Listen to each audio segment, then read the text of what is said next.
ನಮಸ್ಕಾರ, ಮೆಗಾ ಸುದ್ದಿಗೆ ಸ್ವಾಗತ. ನಾನು ಸಿಂಚನಾ. ಈಗಂತೂ ದುಬಾರಿ ದುನಿಯಾ. ಕಳೆದ ಒಂದು 3-4 ತಿಂಗಳಿಂದ ನೋಡ್ತಾನೆ ಇದ್ದೀವಿ. ಯುದ್ಧ ಅದು ಇದು ಅಂತ ಗ್ಯಾಸ್ ಬೆಲೆ ಏರಿಕೆ ಆಯಿತು, ಪೆಟ್ರೋಲ್ ಹಾಗೂ ಡೀಸೆಲ್ ಬೆಲೆ ಏರಿಕೆ ಆಯಿತು, ಗೊಬ್ಬರದ ಬೆಲೆ ಏರಿಕೆ ಆಯಿತು. ಈಗ ಈ ಎಲ್ಲದರ ಜೊತೆಗೆ ಈಗ ತಿನ್ನುವಂಥ ಅನ್ನಕ್ಕೂ ಕೂಡ ಬೆಲೆ ಏರಿಕೆ ಬಿಸಿ ತಟ್ಟಿದೆ. ಅಕ್ಕಿ ಬೆಲೆ ಮತ್ತೆ ಹೆಚ್ಚಳವಾಗಿದೆ. ವಾರದ ಹಿಂದೆ 7 ರೂಪಾಯಿ ಏರಿಕೆ ಆಗಿತ್ತು. ಈಗ ಮತ್ತೆ ದಿಢೀರ್ ಅಂತ 6 ರೂಪಾಯಿ ಏರಿಕೆ ಕಂಡಿದೆ. ಹಾಗಾದ್ರೆ ಬಡವ ಹಾಗೂ ಮಧ್ಯಮ ವರ್ಗದ ಕಥೆ ಏನು? ಬದುಕೋದೇ ಬೇಡವಾ? ಹಾಗಾದ್ರೆ ತಿನ್ನೋ ಅನ್ನಕ್ಕೂ ಬೆಲೆ ಏರಿಕೆ ತಟ್ಟಿದ್ರೆ ಜೀವನ ಹೇಗೆ? ಈ ಎಲ್ಲದರ ಬಗ್ಗೆ ಇವತ್ತು ನಾವು ಮಾತಾಡ್ತಾ ಹೋಗೋಣ. ಇದೇ ಹೊತ್ತಿನ ವಿಶೇಷ. ಬದುಕು ದುರ್ಭರ, ಅಕ್ಕಿ 13 ರೂಪಾಯಿ ಏರಿಕೆ.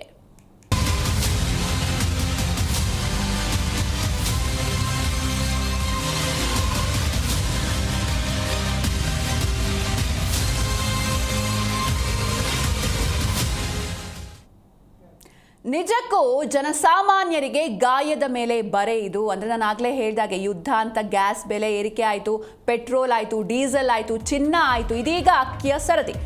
ಬಡವ ಹಾಗೂ ಮಧ್ಯಮ ವರ್ಗಕ್ಕೆ ಮತ್ತೊಂದು ಬರೆ. ರಾಜ್ಯದಲ್ಲಿ ಅಕ್ಕಿ ಬೆಲೆ ಮತ್ತೆ ಹೆಚ್ಚಳವಾಗಿದೆ. ಒಂದೇ ತಿಂಗಳಲ್ಲಿ ಕೆಜಿಗೆ 13 ರೂಪಾಯಿ ಹೆಚ್ಚಳವಾಗಿದೆ. 16 ಕೆಜಿ ಚೀಲದ ಬೆಲೆ ಅಂದಾಜು 160 ರೂಪಾಯಿ ಏರಿಕೆ ಕಂಡಿದೆ. ವಾರದ ಹಿಂದೆ 7 ರೂಪಾಯಿ ಜಾಸ್ತಿ ಮಾಡಿದ್ರು. ಈಗ ಮತ್ತೆ 6 ರೂಪಾಯಿ ದಿಢೀರ್ ಅಂತ ಏರಿಕೆ ಕಂಡಿದೆ. ತಿನ್ನುವಂಥ ಒಂದು ಹಿಡಿ ಅನ್ನಕ್ಕೂ ಕೂಡ ಬೆಲೆ ಏರಿಕೆಯ ಕಲ್ಲು ಬಿದ್ದಿದೆ. ಅಕ್ಕಿ ರಫ್ತು ನೀತಿಯ ಬದಲಾವಣೆಯಿಂದ ಈ ರೀತಿ ಆಗ್ತಾ ಇದೆಯಾ ಎನ್ನುವಂಥ ಪ್ರಶ್ನೆಗಳು ಕೂಡ ಮೂಡ್ತಾ ಇದೆ. ದೇಶೀಯ ಮಾರುಕಟ್ಟೆಯ ಮೇಲೆ ಯುದ್ಧದಿಂದ ಎಫೆಕ್ಟ್ ಆಗ್ತಾ ಇದೆಯಾ? ಒಂದ್ ಕಡೆ ಯುದ್ಧ, ಮತ್ತೊಂದು ಕಡೆ ಮಳೆಯ ಕೊರತೆ. ಹೀಗಾಗಿ ಮಾರುಕಟ್ಟೆಗೆ ಅಕ್ಕಿಯ ಪ್ರಮಾಣ ಮಾರುಕಟ್ಟೆಯಲ್ಲಿ ಕಡಿಮೆ ಆಗ್ತಾ ಇದೆ ಅಂತ ತಜ್ಞರು ಹಾಗೆ ಸಗಟು ವ್ಯಾಪಾರಿಗಳು ಅಭಿಪ್ರಾಯವನ್ನ ಪಡ್ತಾ ಇದ್ದಾರೆ. ಪೆಟ್ರೋಲ್, ಡೀಸೆಲ್ ಆಗಿರ್ಬೋದು, ಅಗತ್ಯ ವಸ್ತುಗಳ ಬೆಲೆ ಏರಿಕೆ ಆಗ್ತಾ ಇದೆ. ಜೊತೆಗೆ ಈ ಅಕ್ಕಿ ಅಂತ ಬಂದರೆ ಅದು ಸೋನಾ ಮಸೂರಿ ಆಗಿರ್ಬೋದು, ಸ್ಟೀಮ್ ಅಕ್ಕಿ ಆಗಿರ್ಬೋದು, ಕೋಲಂ ರೈಸ್ ಆಗಿರ್ಬೋದು, ವಿವಿಧ ಬ್ರ್ಯಾಂಡ್ಗಳ ಅಕ್ಕಿ ದರ ಏರಿಕೆಯನ್ನ ಕಂಡಿದೆ. ನಿಜಕ್ಕೂ ಬದುಕು ಕಷ್ಟ ಆಗ್ತಾ ಇದೆ. ಹಾಗಾದ್ರೆ ಇನ್ನು ಮುಂದೆ ಕೇವಲ ಅನ್ನಭಾಗ್ಯ ಅಕ್ಕಿಯೇ ದಿಕ್ಕ ಎನ್ನುವಂಥ ಪ್ರಶ್ನೆಗಳು ಕೂಡ ಮೂಡ್ತಾ ಇದೆ. ಗ್ರಾಹಕರ ಜೇಬಿಗೆ ಮತ್ತಷ್ಟು ಹೊರೆ ಇದು. ಹೀಗಾಗಿ ಮುಂದೆ ಜೀವನ ಯಾವ ರೀತಿ ಅಂತ ನಿಜಕ್ಕೂ ನೆನೆಸ್ಕೊಳ್ಳೋದಕ್ಕೂ ಕೂಡ ಕಷ್ಟ ಆಗ್ತಾ ಇದೆ. ಮೊದಲೇ ಎಲ್ಲ ವಸ್ತುಗಳ ಬೆಲೆ ಏರಿಕೆಯಿಂದ ತತ್ತರಿಸಿ ಹೋಗಿದ್ರು ಜನರು. ಮತ್ತೊಂದು ದೊಡ್ಡ ಹೊರೆ ಬಿದ್ದಿದೆ. ಈಗಾಗಲೇ ಮಧ್ಯಪ್ರಾಚ್ಯದ ಯುದ್ಧದಿಂದಾಗಿ ಪೆಟ್ರೋಲ್, ಡೀಸೆಲ್, ಅಡುಗೆ ಎಣ್ಣೆ ಬೆಲೆ ಹಾಗೆ ಚಿನ್ನ ಸೇರಿ ಎಲ್ಲ ವಸ್ತುಗಳ ಬೆಲೆ ಏರಿಕೆ ಆಗಿದೆ. ಜೊತೆಗೆ ದಿನಬಳಕೆ ವಸ್ತುಗಳ ಬೆಲೆಯೂ ಏರಿಕೆ ಆಗಿದೆ. ಇದೀಗ ಅಕ್ಕಿಯ ಬೆಲೆ ಏರಿಕೆ ಆಗಿದೆ. ಎಲ್ಲ ತಳಿಗಳ ಅಕ್ಕಿ ದರದಲ್ಲಿ ಏರಿಕೆ ಕಂಡಿದೆ. ಅದು ಸೋನಾ ಮಸೂರಿ ಆಗಿರ್ಬೋದು, ಆರ್ಯ ರೈಸ್ ಆಗಿರ್ಬೋದು, ಸ್ಟೀಮ್ ರೈಸ್ ಸೇರಿದಂತೆ ಎಲ್ಲ ರೀತಿಯ ಅಕ್ಕಿ ಬೆಲೆಯಲ್ಲಿ ಹೆಚ್ಚಳವಾಗಿದೆ. ವ್ಯಾಪಾರಿಗಳು ತಿಂಗಳಲ್ಲಿ 2 ಬಾರಿ ಈ ರೀತಿ ಪ್ರೈಸ್ನ ಜಾಸ್ತಿ ಮಾಡಿದ್ದಾರೆ. ಇದು ಡೈಲಿ ಜನರಿಗೆ ಅಕ್ಕಿ ಬೇಕೇ ಬೇಕು, ಅನ್ನ ಬೇಕೇ ಬೇಕು. ಹೀಗಾಗಿ ಸಾಮಾನ್ಯ ಕುಟುಂಬಗಳಿಗೆ ಇದು ದೊಡ್ಡ ತೊಂದರೆಯಾಗಿದೆ. ಯಾಕೆ ಈ ಏರಿಕೆ ಅಂತ ನೋಡ್ತಾ ಹೋಗೋದಾದ್ರೆ, ಅಕ್ಕಿ ರಫ್ತು ನೀತಿಯಲ್ಲಿ ಒಂದಷ್ಟು ಬದಲಾವಣೆಗಳಾಗಿದೆ. ದೇಶೀಯ ಮಾರ್ಕೆಟ್ ಮೇಲೆ ಇದು ಪರಿಣಾಮ ಬೀರಿದೆ. ವಿದೇಶದಲ್ಲಿ ಅಕಸ್ಮಾತ್ ಅಕ್ಕಿ ರಫ್ತು ಹೆಚ್ಚಾದರೆ, ಎಕ್ಸ್ಪೋರ್ಟ್ ಹೆಚ್ಚಾದರೆ ದೇಶದಲ್ಲಿ ಸರಬರಾಜು ಕಡಿಮೆ ಆಗುತ್ತೆ ಅಂತ ವ್ಯಾಪಾರಿಗಳು ಹೇಳ್ತಾ ಇದ್ದಾರೆ. ಇನ್ನೊಂದು ಮುಖ್ಯ ಕಾರಣ ಅಂತ ಅಂದರೆ ಇಂಧನ ಮತ್ತು ತೈಲದ ಬೆಲೆ ಏರಿಕೆ. ಯುದ್ಧದ ಪರಿಣಾಮದಿಂದ ಡೀಸೆಲ್ ಹಾಗೆ ಪೆಟ್ರೋಲ್ ಬೆಲೆ ಹೆಚ್ಚಾಗಿದೆ. ಇದರಿಂದ ಸರಕು ಸಾಗಾಣಿಕೆ ವೆಚ್ಚವೂ ಕೂಡ ದುಬಾರಿಯಾಗಿದೆ. ಈ ಹೆಚ್ಚಳವನ್ನ ವ್ಯಾಪಾರಿಗಳು ಗ್ರಾಹಕರ ಮೇಲೆ ವರ್ಗಾಯಿಸ್ತಾ ಇದ್ದಾರೆ. ಹೀಗಾಗಿ ಇದು ಕೂಡ ಅಕ್ಕಿ ಬೆಲೆ ಹೆಚ್ಚಳಕ್ಕೆ ಪ್ರಮುಖ ಕಾರಣ. ಅಕ್ಕಿ ಭಾರತೀಯರ ಒಂದು ಪ್ರಮುಖ ಆಹಾರ. ಪ್ರತಿದಿನ ಅಡುಗೆ ಮನೆಯಲ್ಲಿ ಬಳಸುವಂತಹ ಅಕ್ಕಿಯ ಬೆಲೆ ಹೆಚ್ಚಾದರೆ ಕುಟುಂಬದ ಖರ್ಚು ಗಣನೀಯವಾಗಿ ಏರಿಕೆಯಾಗುತ್ತೆ. ಮಧ್ಯಮ ವರ್ಗ ಮತ್ತು ಕಡಿಮೆ ಆದಾಯದ ಕುಟುಂಬಗಳು ಈ ಬೆಲೆ ಏರಿಕೆಯಿಂದ ಹೆಚ್ಚು ನರಳ್ತಾ ಇವೆ. ಈಗಾಗಲೇ ಕಾಳುಗಳು ಅಥವಾ ತರಕಾರಿ, ಎಣ್ಣೆ ಹಾಗೆ ಇತರ ವಸ್ತುಗಳ ಬೆಲೆ ಏರಿಕೆಯಿಂದ ಜನರು ತತ್ತರಿಸಿ ಹೋಗಿದ್ದಾರೆ. ಈಗ ಅಕ್ಕಿ ಬೆಲೆ ಏರಿಕೆ ಅವರ ತೊಂದರೆಯನ್ನ ಇನ್ನಷ್ಟು ಕೂಡ ಜಾಸ್ತಿ ಮಾಡ್ತಾ ಇದೆ. ಹಾಗಾದ್ರೆ ಸರ್ಕಾರದ ಕ್ರಮ ಏನು? ಸರ್ಕಾರ ಯಾವ ರೀತಿ ಕ್ರಮವನ್ನ ಕೈಗೊಳ್ಳಬೇಕು? ಈ ಬೆಲೆ ಏರಿಕೆಯನ್ನ ಕಂಟ್ರೋಲ್ ಮಾಡೋದಕ್ಕೆ ಇಲ್ಲಿವರೆಗೂ ಸರ್ಕಾರ ಯಾವುದೇ ತ್ವರಿತ ಕ್ರಮ ಕೈಗೊಂಡಿಲ್ಲ ಎನ್ನುವಂಥ ಒಂದಷ್ಟು ಆರೋಪಗಳು ಕೂಡ ಕೇಳಿ ಬರ್ತಾ ಇವೆ. ಅಕ್ಕಿ ರಫ್ತು ನೀತಿಯನ್ನು ಪರಿಶೀಲಿಸಿ ದೇಶೀಯ ಮಾರುಕಟ್ಟೆಯಲ್ಲಿ ಸರಬರಾಜು ಸ್ಥಿರವಾಗಿರುವಂತೆ ನೋಡ್ಕೊಳ್ಬೇಕು ಅಂತ ತಜ್ಞರು ಕೂಡ ಸರ್ಕಾರಕ್ಕೆ ಸಲಹೆಯನ್ನು ನೀಡ್ತಾ ಇದ್ದಾರೆ. ಆದರೆ ಈ ಸಲಹೆಯನ್ನು ಎಷ್ಟರ ಮಟ್ಟಿಗೆ ಅವರು ತಗೊಳುತ್ತೆ ಸರ್ಕಾರ ಕಾದು ನೋಡಬೇಕು. ಆಲ್ರೆಡಿ ಜನರು ಈ ಬೆಲೆ ಏರಿಕೆಯಿಂದ ತುಂಬಾನೇ ಕಷ್ಟಕ್ಕೆ ಸಿಲುಕಿದ್ದಾರೆ. ಹಾಗೆ ಅಕ್ಕಿ ಬೆಲೆ ಸ್ಥಿರವಾಗಿರೋದು ಸಾಮಾನ್ಯ ಜನರ ಜೀವನಕ್ಕೆ ತುಂಬಾನೇ ಇಂಪಾರ್ಟೆಂಟ್ ಆಗುತ್ತೆ. ಸರ್ಕಾರ ಹೀಗಾಗಿ ಈ ವಿಷಯದಲ್ಲಿ ಗಂಭೀರವಾಗಿ ಕ್ರಮವನ್ನು ಕೈಗೊಳ್ಳಬೇಕು ಅನ್ನೋದು ಜನರ ಬಹುದೊಡ್ಡ ಆಶಯ. ಅಕ್ಕಿ ಬೆಲೆ ಏರಿಕೆ ಡೇ ಟು ಡೇ ಲೈಫಲ್ಲಿ ಜೀವನದ ವೆಚ್ಚವನ್ನು ಕೂಡ ಹೆಚ್ಚಿಸ್ತಾ ಇದೆ. ಇದೇ ರೀತಿ ಕಂಟಿನ್ಯೂ ಆದರೆ ಸಾಮಾನ್ಯ ಜನರ ಆಹಾರದ ಮೇಲೆಯೂ ಪರಿಣಾಮ ಬೀರುವಂತಹ ಸಾಧ್ಯತೆ ಇದೆ. ಆದ್ದರಿಂದ ಸರ್ಕಾರ ಮತ್ತು ಅಧಿಕಾರಿಗಳು ತ್ವರಿತಗತಿಯಲ್ಲಿ ಕ್ರಮವನ್ನು ಕೈಗೊಳ್ಳೋದು ನಿಜಕ್ಕೂ ಕೂಡ ಅಗತ್ಯವಾಗಿದೆ. ಏಕೆಂದರೆ ಅಕ್ಕಿನೇ ದುಬಾರಿ ಆದರೆ ಜನರು ಏನು ಮಾಡಬೇಕು? ಅನ್ನಭಾಗ್ಯ ಅಕ್ಕಿನೇ ಗತಿಯಾಗಿಬಿಡುತ್ತಾ ಜನರಿಗೆ ಎನ್ನುವಂಥ ಪ್ರಶ್ನೆಗಳು ಕೂಡ ಮೂಡ್ತಾ ಇದೆ. ಅಂದರೆ ಎಲ್ಲದಕ್ಕೂ ಕೂಡ ಯುದ್ಧ ಯುದ್ಧ ಯುದ್ಧ ಅಂತ ರೀಸನ್ ಕೊಡ್ತಾ ಇದ್ರು. ಆದರೆ ಈ ಅಕ್ಕಿ ಬೆಲೆ ಏರಿಕೆ ಆಗಿದೆ. ಇದಕ್ಕೆ ಅಂದರೆ ರೈತರು ಮಾರುವಂಥ ಬೆಲೆ ಎಷ್ಟು ಅಥವಾ ನಾವು ಮಾರ್ಕೆಟ್ಗೆ ಹೋಗಿ ಕೊಳ್ಳುವಂಥ ಬೆಲೆ ಎಷ್ಟು, ಇದನ್ನು ಕೂಡ ಟ್ಯಾಲಿ ಮಾಡಬೇಕಾಗುತ್ತೆ. ರೈತರಿಗೆ ನಿಜವಾಗ್ಲೂ ಲಾಭಾಂಶ ಹೋಗುತ್ತಾ, ಏನು ಎತ್ತ, ಇವೆಲ್ಲವನ್ನು ಕೂಡ ಇವತ್ತು ನಾವು ಮಾತಾಡ್ತಾ ಹೋಗೋಣ.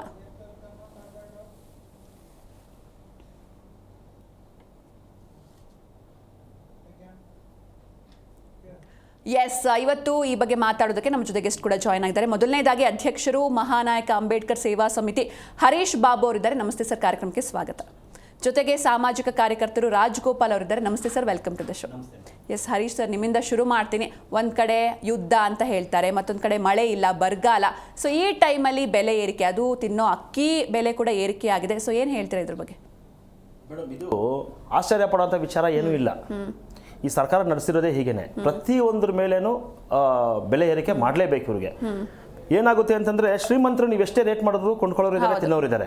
ಆದರೆ ಬಡ ಜನರ ಕೈಯಲ್ಲಿ ಆಗ್ತಿಲ್ಲ. ಇವಾಗ ಸರ್ಕಾರ ಇವ್ರಿಗೆ ಗ್ಯಾರಂಟಿ ಮೇಲೆ ಒಂದಷ್ಟು ಅಕ್ಕಿ ಕೊಡ್ತಿದೆ, ಅದ್ರ ಮೇಲೆ ಕಣ್ಬಿದೆ. ಅದನ್ನು ಕೊಡೋಕ್ಕಾಗಬಾರ್ದು ಸರ್ಕಾರದ ಕೈಲಿ, ರಾಜ್ಯ ಸರ್ಕಾರದ ಕೈಲಿ ಕೊಡೋಕ್ಕಾಗಬಾರ್ದು ಅನ್ನೋದನ್ನು ಕೇಂದ್ರ ಸರ್ಕಾರದ ಮೇಲೆ ಇದೆ. ಯುದ್ಧ ಆಗುತ್ತೆ ಗೊತ್ತು. ಇಡೀ ಪ್ರಪಂಚದಲ್ಲಿ ಹೈಯೆಸ್ಟ್ ಅಕ್ಕಿ ಬೆಲೆಯವರು ಯಾರು ಮೇಡಮ್? ಇಡೀ ಪ್ರಪಂಚದಲ್ಲಿ ನಮ್ಮ ದೇಶ ಅಲ್ವಾ? ನಮ್ಗೆ ಅಕ್ಕಿ ಇಲ್ಲ ಅಂದ್ರೆ ಇನ್ ಯಾರು ಕಳಿಸ್ಬೇಕು? ಇವರು ರಫ್ತು ಯಾಕೆ ಮಾಡ್ಬೇಕು? ಇವರು ರಫ್ತು ಯಾಕೆ ಮಾಡ್ಬೇಕು? ಇರೋ ಅಕ್ಕಿನ ನಾವ್ ಇಟ್ಕೊಂಡು ನಾವು ತಿನ್ನೋ ತರ ನಮ್ಗೆ ಇಟ್ಕೋಬೇಕು ಹೊರತು ಇವ್ರು ಬೇರೆಯವ್ರಿಗೆ ಕೊಡ್ಬೇಕು. ಏನಂತಾರೆ, ಮನೆಗೆ ಮಾರಿ ಊರಿಗೆ ಉಪಕಾರಿ ಅಂತಾರಲ್ಲ, ಆ ರೀತಿ ಅವರು ಸರ್ಕಾರ ನಡ್ಸ್ಕೊಂಡು ಹೋದ್ರೆ ನಾವ್ ಯಾವ ರೀತಿ ಹೇಳಕ್ಕಾಗುತ್ತೆ? ಅಕ್ಕಿ ಅನ್ನಲ್ಲ, ಪ್ರತಿ ಒಂದು ಬೆಲೆನೂ ಇನ್ನೂ ನೀವು ನಿರೀಕ್ಷಣೆ ಮಾಡಿರಲ್ಲ ಅಷ್ಟು ಹೆಚ್ಚಿಗೆ ಹೋಗುತ್ತೆ. ಇದ್ರಲ್ಲಿ ಆಶ್ಚರ್ಯ ಪಡುವಂತ ವಿಚಾರ ಏನೂ ಇಲ್ಲ. ಈ ಸರ್ಕಾರ ಅವ್ರಿಗೆ ಟಾರ್ಗೆಟ್ ಮಾಡಿದ್ದಾರೆ, ಬಡವರ ಮೇಲೆ, ಬಡವರಿಗೆ ಬರೆ ಎಳಿಬೇಕು ಅಂತ ಆಗ್ಬಿಟ್ಟಿದೆ. ಇದು ಮೇಡಮ್ ಅವ್ರದ್ದು ಉದ್ದೇಶ, ಅವ್ರದ್ದು. ಎಸ್, ಇನ್ನು ರಾಜಗೋಪಾಲ್ ಸರ್, ಈ ನಿರಂತರ ಬೆಲೆ ಏರಿಕೆಗೆ ಕಾರಣ ಏನು ಅಂತ ಅನ್ಸುತ್ತೆ ನಿಮ್ಮ ಪ್ರಕಾರ?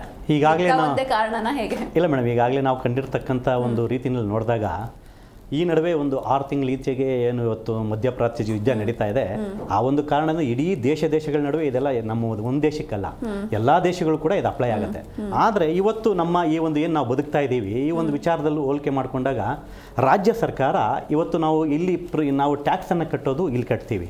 ಆ ಟ್ಯಾಕ್ಸ್ ಕಟ್ಟದಂತಹ ಒಂದು ಈ ಸರ್ಕಾರಗಳೇನು ಮಾಡ್ತವೆ, ಒಂದು ರೂಪುರೇಷೆಯನ್ನು ಸಿದ್ಧಪಡಿಸಬೇಕು. ಇವತ್ತು ನೇರವಾಗಿ ಅಕ್ಕಿಯ ಬೆಲೆ ಜಾಸ್ತಿ ಆದ ತಕ್ಷಣ ಅದು ನಮಗೆ ಏಟು ಬೀಳೋದು ಮಧ್ಯಮ ಮತ್ತು ಬಡವರ್ಗದ ಜನ. ಈ ಒಂದು ಬಡವರ್ಗದ ಜನತೆ ಈಗಾಗಲೇ ನೋಡಿರ್ಬೋದು, ಈ ಒಂದು ತಿಂಗಳು ಎಲ್ಲಾ ಮನೆಯಲ್ಲೂ ಕೂಡ ಒಂದು ಶೈಕ್ಷಣಿಕ ವರ್ಷ ಇದು ಆರಂಭ. ಪ್ರತಿ ಮನೆಯಲ್ಲೂ ಕೂಡ ವಿದ್ಯಾರ್ಥಿಗಳಿರ್ತಾರೆ.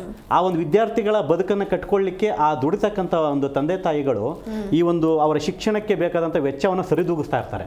ಆ ನಡುವೆ ಇಂತಹ ಒಂದು ಬೆಲೆ ಏರಿಕೆ, ಅಕ್ಕಿ ಪ್ರತಿ ಮನೆಯಲ್ಲೂ ಕೂಡ ಹಾಲು ಮತ್ತು ಅಕ್ಕಿ ಇಲ್ಲದೆ ಯಾವ ಮನೆ ಕೂಡ ನಡೀಲಿಕ್ಕೆ ಅವಶ್ಯಕತೆ ಆಗೋದೇ ಇಲ್ಲ. ಹಾಗಾಗಿ ಈ ಒಂದು ಸರ್ಕಾರಗಳು ಮೊದಲು ಮಾನದಂಡವನ್ನ ಫಿಕ್ಸ್ ಮಾಡಬೇಕು. ಇವತ್ತೇನು ಹಿಂದೆ ಈಗ ಮಧ್ಯಪ್ರಾಚ್ಯ ಯುದ್ಧ ಆರಂಭ ಆಯಿತು ನಿಜ, ಆದರೆ ಇದಕ್ಕೆ ಮುಂಚೆ ಈ ರೀತಿ ಬೆಲೆ ಏರಿಕೆಗಳಿಗೆ ಕಾರಣ ಒಂದು ಸರಿದೂಗ್ತಕ್ಕಂಥ ಒಂದು ವ್ಯವಸ್ಥೆಯನ್ನ ಇವರು ಜಾರಿಗೆ ತರಬೇಕಾಗಿತ್ತು ರಾಜ್ಯ ಸರ್ಕಾರ. ಅದರಲ್ಲಿ ಇದು ಎಡವಿದೆ. ಈಗ ಒಬ್ಬ ಮನುಷ್ಯನ ಹಿಂದೆ ನಿಂತ್ಕೊಳ್ಬೇಕಾದದ್ದು ಸರ್ಕಾರಗಳ ಆದ್ಯ ಕರ್ತವ್ಯ, ಅವರ ಬದುಕನ್ನು ಕಟ್ಕೊಡ್ತಕ್ಕಂಥದ್ದು ಸರ್ಕಾರದ ಕರ್ತವ್ಯ. ಹೀಗಿದ್ದಾಗ ಅಕ್ಕಿ ಬೆಲೆ ಯಾವ ರೀತಿ ಇವತ್ತು ರೈಸ್ ಆಗ್ತಾ ಇದೆ ನೋಡಿ, ಕಳೆದ 7 ರೂಪಾಯಿ ಒಂದೇ ತಿಂಗಳಲ್ಲಿ, ಈಗಾಗಲೇ 6 ರೂಪಾಯಿ. ಈ ರೀತಿ ಹೆಚ್ಚುತ್ತಾ ಹೋಗ್ತಿದ್ದಂಗೆ ಕನಿಷ್ಠ ಪಕ್ಷ ನಾವು ಹೇಳಿದಾಗ ಇವತ್ತು ಯಾವುದೇ ಒಂದು ಅಕ್ಕಿ ಇರ್ಬೋದು 50 ರೂಪಾಯಿಗಿಂತ ಕಡಿಮೆ ಸಿಗ್ತಾ ಇಲ್ಲ ಒಂದು ಅಕ್ಕಿ. ಇದು 100 ರೂಪಾಯಿ ಕೂಡ ದಾಟಿರೋದು ಇದೆ ಈಗ ಪ್ರೆಸೆಂಟು.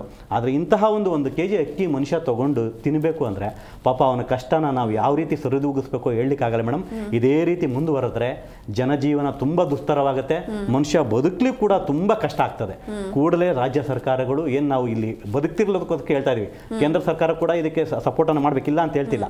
ಅಂದರೆ ರೈತನ ಬದುಕನ್ನು ಇವತ್ತು ಯಾವ ರೀತಿ ಅಂದರೆ ಅವ್ರಿಗೆ ಲಾಭಾಂಶ ಸಿಗುತ್ತೋ ಇಲ್ವೋ ಅಂತ ಒಂದು ಉದ್ದೇಶ ಕೇಳಿದಾಗ ಅವ್ರಿಗೆ ಯಾವ ರೀತಿ ಒಂದು ರಸಗೊಬ್ಬರ ಪೂರೈಕೆ ಇರ್ಬೋದು, ಬೀಜಗಳ ಪೂರೈಕೆ ಇರ್ಬೋದು, ಇಂಥದನ್ನೆಲ್ಲ ಅವ್ರಿಗೆ ಒದಗಿಸಿದಾಗ ಆ ಒಂದು ರೇಷಿಯೋ ಅಂದರೆ ಏನಾಗುತ್ತೆ, ಅವ್ರು ಬೆಳಿಲಿಕ್ಕೆ ಬೇಕಾದಂತಹ ಒಂದು ವ್ಯವಸ್ಥೆಯ ಮಟ್ಟ ಕಡಿಮೆ ಆದಾಗ ಗ್ರಾಹಕರಿಗೆ ತಲುಪತಕ್ಕಂಥ ವ್ಯವಸ್ಥೆಯಲ್ಲೂ ಕೂಡ ಒಂದು ಅಕ್ಕಿಯ ಬೆಲೆ ಕಡಿಮೆ ಆಗುತ್ತೆ. ಹಾಗಾಗಿ ಸರ್ಕಾರಗಳು ಮೊದಲು ಇದಕ್ಕೆ ಮಾನದಂಡವನ್ನು ಎರಡೂ ಸೇರಿ ಹೇಳ್ತಾ ಇರೋದು ನಾನು, ಒಂದು ರೂಪುರೇಷೆಯನ್ನು ಸಿದ್ಧಪಡಿಸಬೇಕು. ಆನಂತರ ಗ್ರಾಹಕರ ಮೇಲೆ ಯಾವುದೇ ರೀತಿಯಾದ ಈ ಒಂದು ಬೆಲೆ ಏರಿಕೆ ಆಗದಾಗೆ ನೋಡ್ಕೊಳ್ಬೇಕಾದ ಜವಾಬ್ದಾರಿ ಅಂತ ತಮ್ಮಲ್ಲಿ ಹೇಳಿಕೆ ಇಷ್ಟಪಡ್ತೇನೆ. ಇನ್ನು ಹರೀಶ್ ಸರ್, ಈಗ ಬಡವರ ಬದುಕು ಹೇಗೆ ಅಂತಂದ್ರೆ ಯಾರಿಗೆ ಅತಿ ಹೆಚ್ಚಾಗಿ ಇದು ಎಫೆಕ್ಟ್ ಆಗ್ತಾ ಇದೆ? ಮೇಡಮ್ ತೀರಾ ಬಡವರಿಗೇನೆ BPL ಕಾರ್ಡ್ ಯಾರು ಹೊಂದಿದ್ದಾರೆ ಅವ್ರಿಗೆ ಒಂಚೂರು ಅಕ್ಕಿ ಬರ್ತಿದೆ, ಅದಕ್ಕಿಂತ APL ಕಾರ್ಡ್ ಬರ್ತಾರಲ್ಲ, APL ಜನ ಲೋಯರ್ ಮಿಡಲ್ ಕ್ಲಾಸ್ ಅಂಥವ್ರಿಗೆ ತುಂಬ ಕಷ್ಟ ಆಗುತ್ತೆ. ಈ ಮಧ್ಯಪ್ರಾಚ್ಯ ಯುದ್ಧಗಳು ಏನು ನಡೀತಿದೆ, ನಾವು ನಮ್ಮಲ್ಲಿ ದಾಸ್ತಾನು ಇರಬೇಕು, ಒಂದಿಷ್ಟು ಅಂತ ಶೇಖರಣೆ ಮಾಡಿ ಇಟ್ಕೊಂಡಿರ್ಬೇಕು, ಫ್ಲಡ್ ಆದಾಗ ವಾರಗಳಾದಾಗ ಮಾಡ್ಕೋಬೇಕು. ಈ ರೀತಿಯಾದ ಒಂದು ಯೋಚನೆ ಮುಂದಾಲೋಚನೆ ಅನ್ನೋದೇ ಇಲ್ಲ. ಸರ್ಕಾರಗಳಿಗೆ ದುರಾಲೋಚನೆ ಬರಬಾರ್ದು, ಮುಂದಾಲೋಚನೆ ಅನ್ನೋದು ಬರಬೇಕು. ಈ ಮುಂದಾಲೋಚನೆ ಇರಬೇಕು, ದೂರದೃಷ್ಟಿ ಇರಬೇಕು. ಈ ದೂರದೃಷ್ಟಿ ಇಲ್ದೇನೆ ನಾನು ವಿಶ್ವಗುರು ವಿಶ್ವಜ್ಞಾನಿ ಅನ್ನೋದ್ರಲ್ಲಿ ಅರ್ಥ ಇಲ್ಲ. ಇವಾಗ ಅಕ್ಕಿ ಸಿಗೋದಿಲ್ಲ, ಅಕ್ಕಿಗೆ ತೊಂದರೆ ಆಗುತ್ತೆ, ಎಣ್ಣೆಗೆ ತೊಂದರೆ ಆಗುತ್ತೆ, ಪೆಟ್ರೋಲ್ ಏರಿಕೆ ಒಂದೇ ಒಂದು ರೇಟ್, ಪೆಟ್ರೋಲ್ ಡೀಸೆಲ್ 2 ರೇಟ್ ಏರಿಕೆ ಆಯಿತು ಅಂದರೆ ಎಲ್ರಿಗೂ ಗೊತ್ತಿದೆ, ಎಲ್ಲವೂ ರೇಟ್ ಆಗುತ್ತೆ. ಯಾವುದಾದ್ರೂ ಒಂದು ವಸ್ತು ನಮ್ಮ ಹತ್ರ ಬರಬೇಕು ಅಂದರೆ ಟ್ರಾನ್ಸ್ಪೋರ್ಟ್ ಮೂಲಕನೇ ಬರಬೇಕು. ನಮ್ಮ ಮನೆಯಲ್ಲೇನು ಬೆಳೆಯೋದಿಲ್ಲ, ಆಚೆ ಕಡೆಯಿಂದನೇ ಬರಬೇಕು ಅಂದರೆ ಅದು ಟ್ರಾನ್ಸ್ಪೋರ್ಟ್ ಆಗೇ ಬರಬೇಕು. ಟ್ರಾನ್ಸ್ಪೋರ್ಟ್ ಹಾಕಬೇಕು ಅಂದರೆ ಡೀಸೆಲ್ ಪೆಟ್ರೋಲ್ ಹಾಕಲೇಬೇಕು. ಡೀಸೆಲ್ ಪೆಟ್ರೋಲ್ ನಮ್ಮಲ್ಲಿ ಅವೈಲೇಬಲ್ ಇಲ್ಲ ಅಂತಿದ್ದಾರೆ. ಅಲ್ಲಿ ಶಿಪ್ಮೆಂಟ್ ಬಂದರೆ ಶಿಪ್ಮೆಂಟ್ ಬ್ಲಾಸ್ಟ್ ಮಾಡ್ತಿದ್ದಾರೆ ಅಮೆರಿಕ. ಇವರು ಹೋಗಿ ಅಮೆರಿಕಲ್ಲಿ ಕೈ ಕುಳ್ಕೊಂಡು ನಕ್ಕೊಂಡು ನಮ್ಮ ಅಣ್ಣ ನನ್ನ ಸಹೋದರ ಅಂತ ಮಾತಾಡ್ತಿದ್ದಾರೆ. ಸೊ ಇದನ್ನೆಲ್ಲ ಇವರು ತಪ್ಪಿಸ್ಕೊಳ್ಬೇಕು. ಇದರಿಂದೆಲ್ಲ ಹೊರಗೆ ಬರ್ಬೇಕು. ನಾವು ವಿಶ್ವಗುರು, ನಾವು ಪ್ರಪಂಚಕ್ಕೆ ನಾವು ಪಾಠ ಮಾಡಿದವರು. ನಮ್ಮ ವೇದಗಳು ಪುರಾಣಗಳಲ್ಲಿ ನಾವು ತಗೊಂಡ್ರೆ ನಮ್ಮ ಶ್ರೀಮಂತಿಕೆ ನಮ್ಮದೇ ಜಾಸ್ತಿ. ಇವತ್ತು ನಾವು ಬಡತನದಲ್ಲಿ ಇದ್ದೀವಿ ಅಂತಂದ್ರೆ ನಮ್ಮನ್ನು ಆಳ್ತಾ ಇರೋ ಸರ್ಕಾರನೇ ನಮಗೆ ಮೋಸ ಮಾಡ್ತಿದೆ ಅನ್ನೋದು ಅರ್ಥ. ಏನಾಗುತ್ತೆ ಮೇಡಮ್, ತಾಯಿ ಹಾಲು ಕೊಡ್ತಾಳಲ್ಲ, ಆ ಹಾಲು ವಿಷ ಆಗ್ಬಿಟ್ರೆ ನಾವು ಯಾರಿಗೋಗಿ ಹೇಳೋಣ? ಆ ಮಗು ಯಾರಿಗೋಗಿ ಹೇಳುತ್ತೆ? ತಾಯಿ ಹಾಲನೇ ವಿಷವಾಗ್ಬಿಟ್ರೆ. ಸೊ ನಮ್ಮನ್ನ ಕಾಯೋರು, ನಮ್ಮ ರಕ್ಷಕರು, ನಮ್ಮ ಭಕ್ಷಕರಾಗ್ಬಿಟ್ಟಿದ್ದಾರೆ. ಸೊ ಇಲ್ಲಿ ನಾವು ತಿದ್ಕೊಳ್ಳೋ ಅಂತ ಪ್ರಯತ್ನ ಮಾಡಬೇಕು. ಮುಂದಿನ ದಿನಗಳಲ್ಲಿ ನಾವು ಯಾರ ನಮ್ಮನ್ನು ಆಳ್ತಿದ್ದಾರೆ ಅವ್ರನ್ನ ಬದಲಾಯಿಸುವಂತ ಕ್ರಮ ಈಗಿಂದ ಜನ ಎಚ್ಚರಿಕೆ ವಹಿಸ್ಕೋಬೇಕು. ಯುದ್ಧ ಆಗುತ್ತೆ ಮೊದಲೇ ಗೊತ್ತಿತ್ತಲ್ಲ, ಇವ್ರು ಹೋಗಿ ಬಂದ್ಮೇಲೆ ಯುದ್ಧ ಆಗುತ್ತಲ್ಲ, ಬಟ್ ಇವ್ರ ಪ್ರಿಪರೇಷನ್ ಆಗ್ಬೇಕಲ್ಲ. ಸೊ ಇಂಥದನ್ನ ಇನ್ನೊಬ್ಬರಿಗೆ ನಾವು ಬೆರಳು ಮಾಡಿ ತೋರಿಸಬಾರ್ದು. ಈಗ ರಾಜ್ಯ ಸರ್ಕಾರದ ಮೇಲೆ ಹೊರೆ ಇರೋದು, ಪಕ್ಕದ ರಾಜ್ಯ ಸರ್ಕಾರದ ಮೇಲೆ ಹೊರೆ ಇರೋದು ಮಾಡಬಾರ್ದು. ತೈಲ ಉತ್ಪನ್ನ ಅಂದಾಗ ಅದು ಕೇಂದ್ರ ಸರ್ಕಾರಕ್ಕೆ ಜವಾಬ್ದಾರಿ. ಆ ಕೇಂದ್ರ ಸರ್ಕಾರದ ಜವಾಬ್ದಾರಿ ಕೇಂದ್ರ ಸರ್ಕಾರನೇ ವಹಿಸ್ಕೋಬೇಕು. ರಾಜ್ಯ ಸರ್ಕಾರದ ಜವಾಬ್ದಾರಿನ ರಾಜ್ಯ ಸರ್ಕಾರಕ್ಕೆ ವಹಿಸ್ಕೋಬೇಕು. ರಾಜ್ಯ ಸರ್ಕಾರದವರು ಕೇಂದ್ರ ಸರ್ಕಾರನ ದುಡ್ಬಾರ್ದು, ಕೇಂದ್ರ ಸರ್ಕಾರ ರಾಜ್ಯ ಸರ್ಕಾರನ ದುಡ್ಬಾರ್ದು. ಇದು ನನ್ನ ನಿಲುವು ಮೇಡಮ್. ಎಸ್, ಇನ್ನು ರಾಜ್ ಸರ್, ಈಗ ಈ ಬೆಲೆ ಏರಿಕೆಯಲ್ಲಿ ಪ್ರಮುಖವಾಗಿ ಕಾಳಸಂತೆ ಆಗಿರ್ಬೋದು, ಅಕ್ಕಿ ದಾಸ್ತಾನು ಆಗಿರ್ಬೋದು, ಅಥವಾ ಈ ಮಧ್ಯವರ್ತಿಗಳ ಪಾತ್ರ ಎಷ್ಟರ ಮಟ್ಟಿಗಿದೆ ಅಂತ? ಇವತ್ತು ಏನು ಒಂದು ವಸ್ತು ನಮ್ಗೆ ಉಪಯೋಗಕ್ಕೆ ಬರಬೇಕು ಅಂತಂದರೆ ಇಲ್ಲಿ ರೈತನಿಂದ ಹಿಡಿದು ತಗೊಳ್ತಕ್ಕಂಥ ಗ್ರಾಹಕನವರೆಗೆ ಈ ಮಧ್ಯವರ್ತಿಗಳ ಹಾವಳಿ. ಹೌದು, ಪ್ರತಿಯೊಂದು ಈ ಒಂದು ಬೆಲೆ ಏರಿಕೆಗೆ ಮುಖ್ಯ ಕಾರಣನೇ ಈ ಮಧ್ಯವರ್ತಿಗಳ ಹಾವಳಿ ಮೇಡಮ್. ಈಗ ರೈತ ಬೆಳೆದಂಥ ಬೆಲೆಗೆ ಪಾಪ ಮನುಷ್ಯನಿಗೆ ಅಲ್ಲಿ ಏನು ಸಿಗ್ತಾ ಇಲ್ಲ. ಪಾಪ ತನ್ನ ಗೋಳನ್ನು ಯಾವ ರೀತಿ ಅವರು ವ್ಯಕ್ತಪಡಿಸ್ತಾ ಇದ್ದಾರೆ ತಮಗೆ ಗೊತ್ತು. ಎಲ್ಲ ಮುಖಾಂತರ ಪಾಪ ತುಂಬ ಕಷ್ಟಪಡ್ತಾ ಇದ್ದಾರೆ.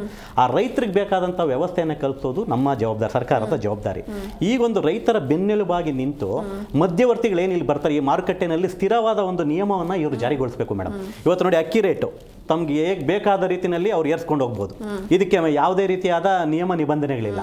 ಅಂದ್ರೆ ಕಾರಣ ಇದು ಹೊರೆ ಏಟ್ ತಿನ್ನೋದು ಪಾಪ ಬಡವರ್ಗದ ಮತ್ತು ಮಧ್ಯಮ ವರ್ಗದ ಜನ. ನಾವು ಹೇಳೋದೇನು ಅಂದ್ರೆ, ಒಬ್ಬ ವ್ಯಕ್ತಿಯ ಈ ಒಂದು ಜೀವನ ಸರಿದೂಗಿಸ್ಲಿಕ್ಕೆ ಮೊದಲನೇದಾಗಿ ಈ ಒಂದು ನಿಯಮಗಳ ಜಾರಿಗೆಯನ್ನ ಸರ್ಕಾರ ಜಾರಿಗೆ ತರಬೇಕು. ಇವತ್ತೇನು ಒಂದು ಅಕ್ಕಿಯ ಬೆಲೆಯನ್ನು ನಾವು ನಿಗದಿ ಮಾಡಬೇಕು ಅಂತಂದ್ರೆ ಇಲ್ಲಿ ರೈತನಿಗೆ ಏನು ಸಲ್ಲಿಸ್ತಾ ಇದೆ, ಗ್ರಾಹಕನಿಗೆ ಹೋಗ್ಬೇಕಾದ್ರೆ ಮಧ್ಯೆ ಎಲ್ಲಿ ಪ್ರಾಬ್ಲಮ್ ಆಗ್ತಾ ಇದೆ, ಇಂತಹದನ್ನ ಅವರು ಮೊದಲು ಮಾನದಂಡವನ್ನ ಪರಿಶೀಲನೆ ಮಾಡಬೇಕು. ಆ ನಂತರ ಒಂದು ಬೆಲೆ ಏರಿಕೆ ಮಾಡಬೇಕಾ ಅಥವಾ ಇರೋದನ್ನೇ ನಾವು ಹಿಂಗೆ ಸರಿದೂಗಿಸ್ಕೊಂಡು ಹೋಗ್ಬೇಕಾ, ಇಂತಹ ಒಂದು ನಿಯಮಗಳ ಮುಖಾಂತರ ಬೆಲೆ ಏರಿಕೆಯನ್ನ ತಡೆಗಟ್ಟಬಹುದು ಮೇಡಮ್. ಈಗಾಗಲೇ ನೋಡ್ಬೋದು, ಕೋಟ್ಯಾಂತರ ರೂಪಾಯಿ ಇವತ್ತು ತೆರಿಗೆ ಬಂದಿದೆ ನಮ್ಮ ಈ ಒಂದು ಇದು ವಿಚಾರದಲ್ಲಿ. ಅದನ್ನ ಯಾವ ರೀತಿ ಇವರು ಜನಕ್ಕೆ ಕೊಡ್ತಾ ಇದ್ದಾರೆ ಅಂದ್ರೆ ಗ್ಯಾರಂಟಿಗಳು ಕೊಡ್ತಾ ಇದ್ದೀನಿ ಅಂತ ಹೇಳ್ತಾರೆ, ಇಲ್ಲ ಅಂತ ಹೇಳಲ್ಲ. ಆದ್ರೆ ಆ ಗ್ಯಾರಂಟಿಗಳೇ ನೀವು ಜೀವನ ನಡೆಸಲಿಕ್ಕೆ ತುಂಬಾ ಕಷ್ಟ ಆಗ್ತಾ ಇದೆ ಮನುಷ್ಯನಿಗೆ. ಆ ಗ್ಯಾರಂಟಿಗಳು ಕೊಟ್ಟಿದ್ದೀವಿ ಅನ್ನೋದೇ ಇವರು ದೊಡ್ಡಸ್ತಿಕೆ. ಆದ್ರೆ ಮನುಷ್ಯ ನೋಡಿ, ಇವತ್ತು ಒಂದು ಪೆಟ್ರೋಲ್ ಡೀಸೆಲ್ ಬೆಲೆ ಈಗಾಗಲೇ ಏರಿಕೆ ಯಾವ ರೀತಿ ಇನ್ನೂ ಮುಂದೆ ಇವನು ಅನುಭವಿಸಬೇಕಾದ ಜನ ಇಷ್ಟರಲ್ಲೇ ಇರಲ್ಲ. ಇಂತಹ ಒಂದು ವಿಧಾನ ಜಾರಿಗೆ ಬರ್ತಿರ್ಬೇಕಾದ್ರೆ ನಾವು ಫಸ್ಟ್ ಎಚ್ಚೆತ್ಕೊಳ್ಬೇಕು ಮೇಡಮ್. ಯಾಕಂದ್ರೆ ಪ್ರತಿಯೊಬ್ಬ ವ್ಯಕ್ತಿಯ ಹಿಂದೆ ಸರ್ಕಾರ ನಿಂತ್ಕೊಳ್ಬೇಕು, ಒಂದು ನಿಯಮವನ್ನು ಜಾರಿಗೊಳಿಸಬೇಕು, ಆ ಮುಖಾಂತರ ಮನುಷ್ಯನ ಬದುಕನ್ನ ಕಟ್ಕೊಡ್ಬೇಕು ಅಂತ ಈ ಮುಖಾಂತರ ಕೇಳ್ಕೊಳ್ತೀವಿ ಮೇಡಮ್. ಎಸ್, ಇನ್ನು ಹರೀಶ್ ಸರ್, ಈಗ ನಾವು ನೋಡ್ತಾ ಇದೀವಿ ಪೆಟ್ರೋಲು, ಡೀಸೆಲ್, ಗ್ಯಾಸ್, ಇದೀಗ ಅಕ್ಕಿ ರೇಟ್ ಜಾಸ್ತಿ ಆಗ್ತಾನೆ ಹೋಗ್ತದೆ ಹೊರತು ಕಮ್ಮಿ ಆಗಿರುವಂಥ ಎಕ್ಸಾಂಪಲ್ಸ್ ಇಲ್ವೇ ಇಲ್ಲ. ಈಗೆಲ್ಲ ಯುದ್ಧ ಎಲ್ಲ ಮುಗಿದ್ಮೇಲೆ, ಅಂದ್ರೆ ಯುದ್ಧ ಅಂತ ರೀಸನ್ ಕೊಡ್ತಾ ಇದ್ದಾರೆ, ಹೀಗಾಗಿ ಯುದ್ಧ ಎಲ್ಲ ಮುಗಿದು ಸಹಜ ಸ್ಥಿತಿಗೆ ನಾವು ಮರಳಿದ್ರೆ ಮತ್ತೆ ಏನೋ ರೇಟ್ ಕಮ್ಮಿ ಮಾಡ್ತಾರಾ? ಒಂದು ರೇಟ್ ಅದನ್ನ ಸೆಟ್ ಮಾಡಿಬಿಟ್ಮೇಲೆ ಮನುಷ್ಯನು ಅಳವಡಿಸ್ಕೊಂಡ್ಬಿಡ್ತಾನೆ ಅದನ್ನ. ನಾವು ಬಂದಿರೋದೇ ಹಾಗೇನೆ. ನಮ್ಗೆ ಏನಾದ್ರೂ ಒಂದು ನಮ್ಮ ಮೇಲೆ ಒಂದು ಭಾರ ಹಾಕ್ಬಿಟ್ರೆ ನಾವು ಇನ್ಕಮ್ ಸ್ಟಾರ್ಟಿಂಗ್ ಮತ್ತೆ ನಾವು ಹೊಂದ್ಕೊಂಡು ಹೋಗ್ಬಿಡ್ತೀವಿ. ಅದು ಮನುಷ್ಯರಾಗಿ ನಾವು ಭಾರತದ ಪ್ರಜೆಗಳಾಗಿ ನಾವು ಮಾಡ್ತಿರೋ ಬಹಳ ದೊಡ್ಡ ತಪ್ಪು. ನಾವು ಎಲ್ಲೂ ಯಾವುದಕ್ಕೇನೋ ಕೆಳಮಟ್ಟದಲ್ಲಿ ಇಳಿದು ಹೋರಾಟ ಮಾಡ್ತಿಲ್ಲ. ಯಾರೋ ಒಬ್ರು ಇಬ್ಬರನ್ನ ಬಿಟ್ಟರೆ ಹೋರಾಟ ಮಾಡೋರು ಬಿಟ್ರೆ ಮಧ್ಯಮ ವರ್ಗದವ್ರು ಏನ್ ಮಾಡ್ಬಿಟ್ಟಿದೀವಿ, ಏನಾದ್ರೂ ಸರಿ ಅದನ್ನ ನಾವು ತಲೆ ತೂಗಿಸ್ಕೊಂಡು ಹೋಗ್ತಾನೆ ಇದೀವಿ. ಬಡವರಿಗೆ ಏನೋ ಒಂದು ಸ್ಕೀಮ್ಸ್ ಏನೋ ಸಿಕ್ಬಿಡುತ್ತೆ, ಶ್ರೀಮಂತರಿಗೆ ಯಾವ್ದು ಏನ್ ಮಾಡೋದು ತೊಂದರೆ ಇರೋದಿಲ್ಲ ಅವ್ರಿಗೆ, ಅವ್ರು ಏನೋ ಬಳ್ಕೋತಾರೆ. ಈ ಮಧ್ಯಮ ವರ್ಗದ ಜನ ನಮ್ಮಂತವ್ರು ನಿಮ್ಮಂತವ್ರು ನಮ್ಮ ಕೈಯಲ್ಲಿ ಬದುಕಕ್ಕಾಗೋದಿಲ್ಲ. ನಾವು ಹೇಗೆ ನಮ್ಮ ಇನ್ಕಮ್ನ ಏನಾದ್ರೂ ಮಾಡಿ ಸರಿದೂಗಿಸ್ಕೊಂಡು ಸರಿಪಡಿಸ್ಕೊಂಡು ಎಲ್ಲಿ ಕಟ್ ಡೌನ್ ಮಾಡಬೇಕು, ಎಲ್ಲಿ ಏನ್ ಮಾಡಬೇಕು, ಫ್ಯಾಮಿಲಿ ಟೈಮ್ ಕೊಡೋದನ್ನ ಬಿಟ್ಟು ನಾವೆಲ್ಲ ಎಲ್ಲ ಮಾಡ್ಕೊಳ್ಳೋ ಪರಿಸ್ಥಿತಿಗೆ ತಂದು ಇರ್ತಾರೆ. ಈ ಸರ್ಕಾರಗಳು ಬದಲಾವಣೆ ಆಗೋವರೆಗೂ ಯಾವುದೇ ರೀತಿಯಿಂದ ರೇಟ್ಸ್ ಯಾವುದು ಕಡಿಮೆ ಆಗೋ ನಿರೀಕ್ಷೆ ಅಂತೂ ನಾನಂತೂ ನಂಬಿಲ್ಲ, ನಾನು ಇಟ್ಕೊಂಡು ಇಲ್ಲ. ಇವಾಗ ಏನು ತಗೊಂಡೋಗ್ತಾರೆ ಅದನ್ನ ತಗೊಂಡೋಗ್ತಾರೆ. ಬೇಕಾದ್ರೆ ಇವ್ರು ಟಾರ್ಗೆಟ್ ಮೈಂಡಲ್ಲಿ ಒಂದು 20 ರೂಪಾಯಿ ರೇಸ್ ಮಾಡಬೇಕು ಅಂತಿದ್ರೆ 25 ರೂಪಾಯಿ ರೇಸ್, 20-30 ರೂಪಾಯಿ ರೇಸ್ ಮಾಡ್ತಾರೆ. ತುಂಬಾ ಓವರ್ ಗಲಾಟೆ ಮಾಡಿದ್ರೆ ಒಂದು 5 ರೂಪಾಯಿ 2 ರೂಪಾಯಿ 3 ರೂಪಾಯಿ ಕಡಿಮೆ ಮಾಡಿ ಅವ್ರು ಏನು ಟಾರ್ಗೆಟ್ ಇದೆಯೋ ಅದಕ್ಕಿಂತ 1 ರೂಪಾಯಿ ಜಾಸ್ತಿಗೆ ಮಾಡ್ಕೋತಾರೆ ಹೊರತು 1 ರೂಪಾಯಿ ಕಡಿಮೆ ಮಾಡುವಂತ ಉದ್ದೇಶ ಇರಕ್ಕೆ ಸಾಧ್ಯವೇ ಇಲ್ಲ ಮೇಡಮ್. ಎಸ್ ರಾಜಗೋಪಾಲ್ ಸರ್, ಈ ಬೆಲೆ ಏರಿಕೆಯಿಂದ ರೈತರಿಗೆ ಏನಾದರೂ ಲಾಭ ಇದೆಯಾ, ಲಾಭ ಸಿಗಬಹುದಾ? ಅದೇ ಮೇಡಮ್, ಈಗ ನಾವು ನೀವು ಒಳ್ಳೆ ಪ್ರಶ್ನೆ ಮೇಡಮ್ ಇದು. ಇವತ್ತು ಬೇಕಾದ್ರೆ ನೋಡಿ, ಎಲ್ಲೇ ಬೇಕಾದ್ರೆ ಹೋಗಿ ಯಾವ ರೈತನ ನೀವು ಪ್ರಶ್ನೆ ಮಾಡಿ, ಪಾಪ ಅವ್ರಿಗೆ ಬೆಳೆದಂಥ ಬೆಳೆಗೆ ಸರಿಯಾದ ಬೆಲೆನೇ ಸಿಕ್ಕಿರಲ್ಲ. ಅವ್ರ ಮಾರುಕಟ್ಟೆಗೆ ಸಾಗಿಸ್ತಕ್ಕಂಥ, ಇವತ್ತು ನೋಡಿ ನಾವು ಮಾವಿನ ಹಣ್ಣು ನೋಡಿರ್ಬೋದು, ಟೊಮೆಟೊ ನೋಡಿರ್ಬೋದು. ಟೊಮೆಟೊ ರೇಟು ಉತ್ತುಂಗಕ್ಕೆ ಹೋಗಿದೆ, ಮಾವಿನ ರೇಟು ಪಾತಾಳಕ್ಕೆ ಕುಸ್ತಿದೆ. ಹೀಗಾದಾಗ ಪಾಪ ಮನುಷ್ಯರು ಏನು ಮಾಡ್ತಾರೆ, ಬೆಳೆದಂಥ ಬೆಳೆನಲ್ಲೂ ಕೂಡ ಏಟ್ ತಿಂತಾ ಇದ್ದಾನೆ ರೈತ. ಪಾಪ ಅವನಿಗೆ ನಿಗದಿತವಾದ ಒಂದು ಬೆಲೆ ಕೂಡ ಸರ್ಕಾರ ಇದುವರೆಗೂ ಕೂಡ ಎಷ್ಟು ಪಾಪ ರೋಡ್ಗೆ ಬಂದು ತನ್ನ ಈ ಒಂದು ಏನು ಬೆಳೆದಿರ್ತೀವಿ ಅಂಥದ್ದನ್ನು ರೋಡಿಗೆ ಸುರಿದ್ರೂ ಕೂಡ ಇದುವರೆಗೂ ಕೂಡ ಸರ್ಕಾರಗಳು ಅವರ ಒಂದು ಕನಿಕರ ಮತ್ತೆ ಏನು ಕೂಡ ವ್ಯಕ್ತಪಡಿಸ್ತಾ ಇಲ್ಲ. ತಮ್ಮ ಏನು ಸರ್ಕಾರ ನಡೆಸಬೇಕು ಆ ನಿಟ್ಟಿನಲ್ಲಿ ಇವರು ಏನು ರಾಜಕಾರಣವನ್ನು ಮಾಡಬೇಕು ಈ ರೀತಿ ಅವ್ರು ರಾಜಕಾರಣವನ್ನು ಮಾಡ್ಕೊಂಡು ಹೋಗ್ತಿದ್ರೆ ಬಿಟ್ಟರೆ ಸಾರ್ವಜನಿಕರಿಗಾಗಲಿ ನಾಗರಿಕರ ಮೇಲಾಗಲಿ ಆಗ್ತಿರ್ತಕ್ಕಂಥ ತೊಂದರೆಯ ಬಗ್ಗೆ ಇವ್ರ ಗಮನನೇ ಇಲ್ಲ. ನಾನು ಕೂಡಲೇ ಆಗ್ರಹಿಸೋದು, ತಮ್ಮ ಚಾನಲ್ ಮುಖಾಂತರ ಆಗ್ರಹಿಸೋದಿಷ್ಟೇ, ಮೊದಲನೇದಾಗಿ ಹೋಗಿ ರೈತರ ಬೆನ್ನೆಲುಬಾಗಿ ನಿಲ್ಲಿ ಸರ್ಕಾರಗಳು, ಯಾವುದೇ ಇರ್ಬೋದು ನಾನು ಹೇಳೋದು. ಆ ನಂತರ ಅವ್ರಿಗೆ ಬೇಕಾದಂಥ ಅವಶ್ಯಕತೆಗಳನ್ನು ಪೂರೈಸಿ.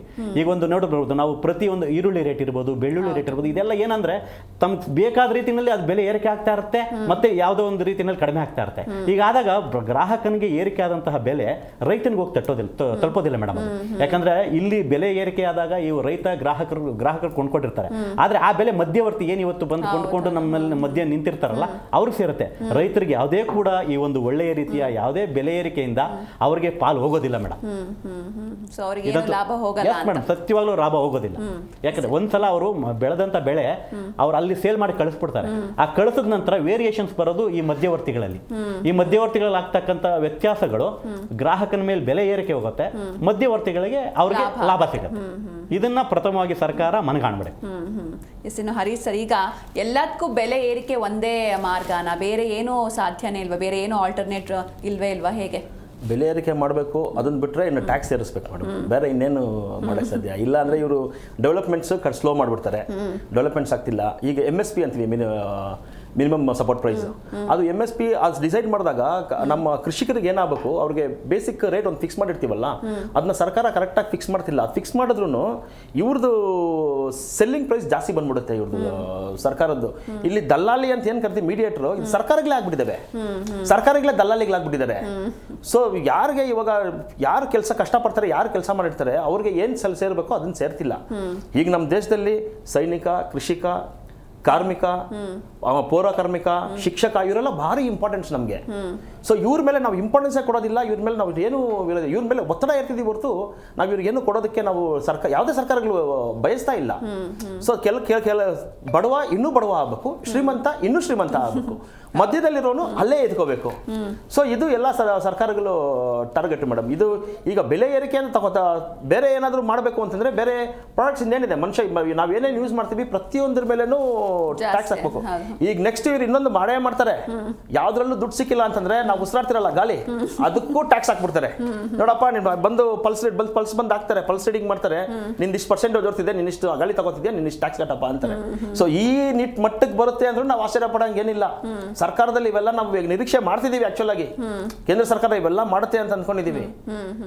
Poor peoples are targeted, they are targeted.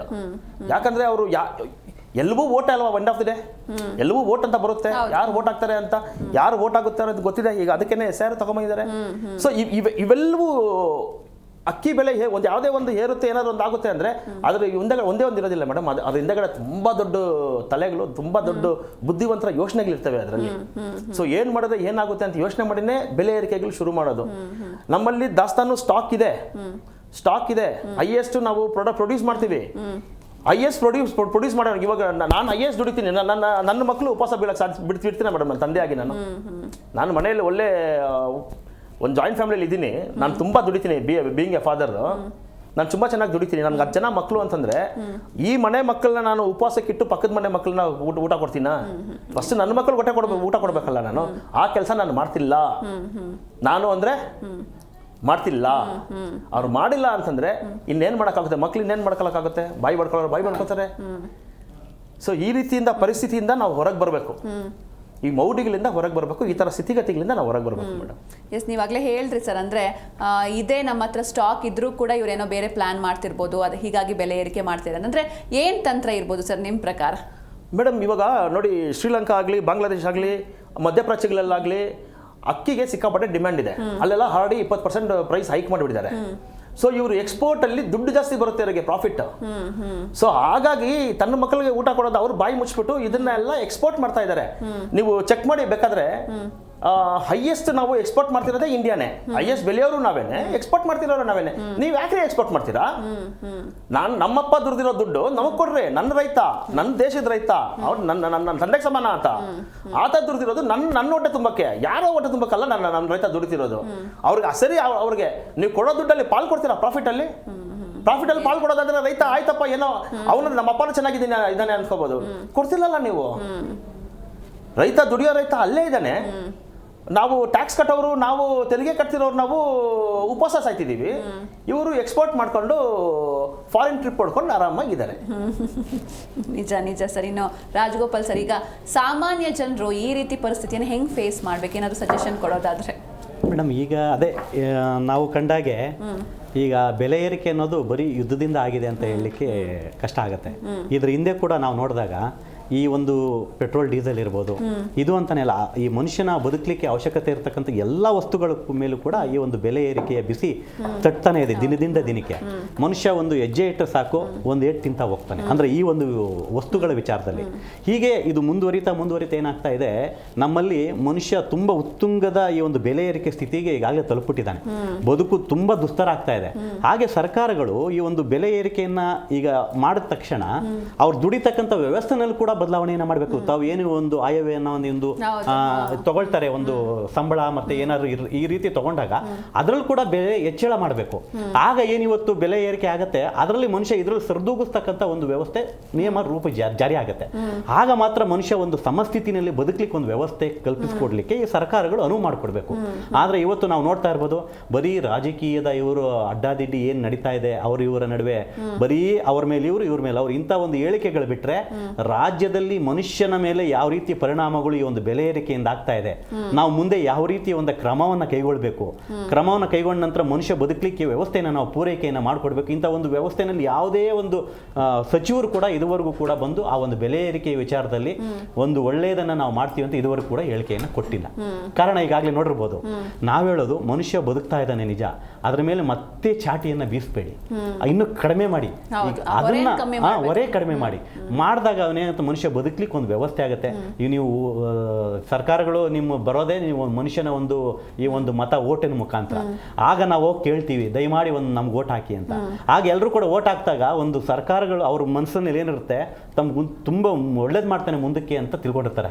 ಆದರೆ ಈಗಿನ ಪರಿಸ್ಥಿತಿ ನೋಡಿದಾಗ ಯಾವ ರೀತಿ ಕೂಡ ಒಬ್ಬ ಮನುಷ್ಯ ಕೂಡ ಈ ಒಂದು ವಿಚಾರದಲ್ಲಿ ಮುನ್ನುಗ್ಗಕ್ಕೆ ಬರಲಿಕ್ಕೇನೆ ಅವಕಾಶ ಇಲ್ಲ ಮೇಡಮ್. ಯಾಕಂದ್ರೆ ಪ್ರತಿ ಹೆಜ್ಜೆ ಕೂಡ ಇವತ್ತು ಮನುಷ್ಯ ಒಂದು ಕತ್ತಿ ಮೇಲೆ ನಡತಕ್ಕಂಥ ಒಂದು ವ್ಯವಸ್ಥೆ ರೂಪಿತವಾಗಿದೆ. ಇದು ಕೂಡ ಮುಂದೆ ಹಿಂಗೆ ಮುಂದುವರಿಬಾರ್ದು ಮೇಡಮ್. ದಯಮಾಡಿ ಸರ್ಕಾರಗಳು ಕೂಡಲೇ ಎಚ್ಚೆತ್ತುಕೊಂಡು ಈ ಮನುಷ್ಯನ ಬದುಕಲಿಕ್ಕೆ ಒಂದು ಅವಕಾಶವನ್ನ ಕಲ್ಪಿಸ್ಬೇಕು ಮೇಡಮ್. ಖಂಡಿತ ಸರ್. ಇನ್ನು ಹರೀಶ್ ಸರ್, ಆಲ್ರೆಡಿ ಮಳೆ ಬರ್ತಾ ಇಲ್ಲ, ಬರಗಾಲ, ರೈತರಿಗೆ ಸಾಕಷ್ಟು ಸಮಸ್ಯೆ ಇದೆ. ರೈತರ ಕಷ್ಟಗಳಿಗೆ ಸರ್ಕಾರ ಯಾವ ರೀತಿ ನೆರವಾಗಬೇಕು ಅಂತ ನಿಮ್ಮ ಪ್ರಕಾರ? ಮೇಡಮ್, MSP ಹೇಳಿದ್ನಲ್ಲ ಮೇಡಮ್, MSPನ ಅವರು ಪ್ರಾಪರ್ ಆಗಿ ಜಾರಿ ಮಾಡಬೇಕು. ಎಲ್ಲೆಲ್ಲಿ ಬೆಲೆ ಹಾನಿ ಆಗಿದೆ, ಎಲ್ಲೆಲ್ಲಿ ಬೆಲೆ ಆಗ್ತಾ ಇರೋ ಕಡೆ ಅವ್ರಿಗೆ ಮಿನಿಮಮ್ ಸಪೋರ್ಟ್ ಕೊಡಬೇಕು. ಇವಾಗ ರೈತರೆಲ್ಲ ಸೂಸೈಡ್ ಮಾಡ್ಕೊಂಡು ಸಾಯಂತ ಪರಿಸ್ಥಿತಿ ಬಂದು ಇಲ್ಲಿ ನಿಲ್ಸ್ಕೊಂಡಿದೀವಿ. ಅದಕ್ಕೆ ಯಾರು ಕಾರಣಕರ್ತರು?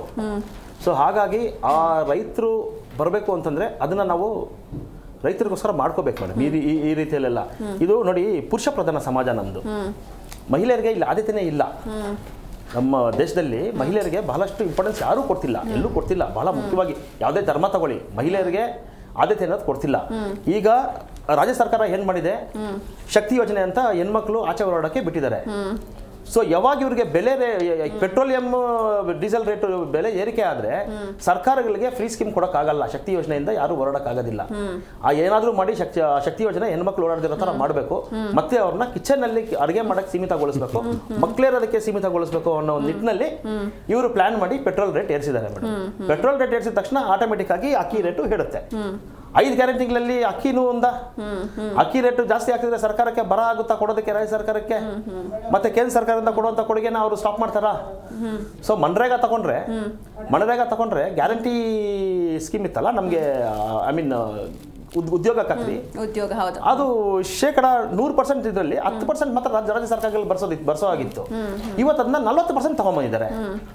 ಸೊ ಇದೆಲ್ಲ ಯಾರು ಕೇಳ್ತಾರೆ ಮೇಡಮ್? ನಾವಿದೆ ಇದೆಲ್ಲ ಬೇಸಿಕ್ ಇಲ್ಲಿಂದ ಶುರುವಾಗುತ್ತೆ ಪ್ರತಿಯೊಂದನ್ನು. ಸೊ ಹಾಗಾಗಿ ಅಕ್ಕಿ ಅನ್ನೋದು ಬರೇ ಈ ಗ್ಯಾರಂಟಿಗೂ ಸಮಸ್ಯೆಗಳಾಗ್ತವೆ. ಬಹಳ ಮುಖ್ಯವಾಗಿ ಮಹಿಳೆಯರಿಗೆ ತುಂಬಾ ದೊಡ್ಡ ಏಟು ಬೀಳುತ್ತೆ ಮೇಡಮ್. ತುಂಬಾ ದೊಡ್ಡ ಹೊಡೆತ.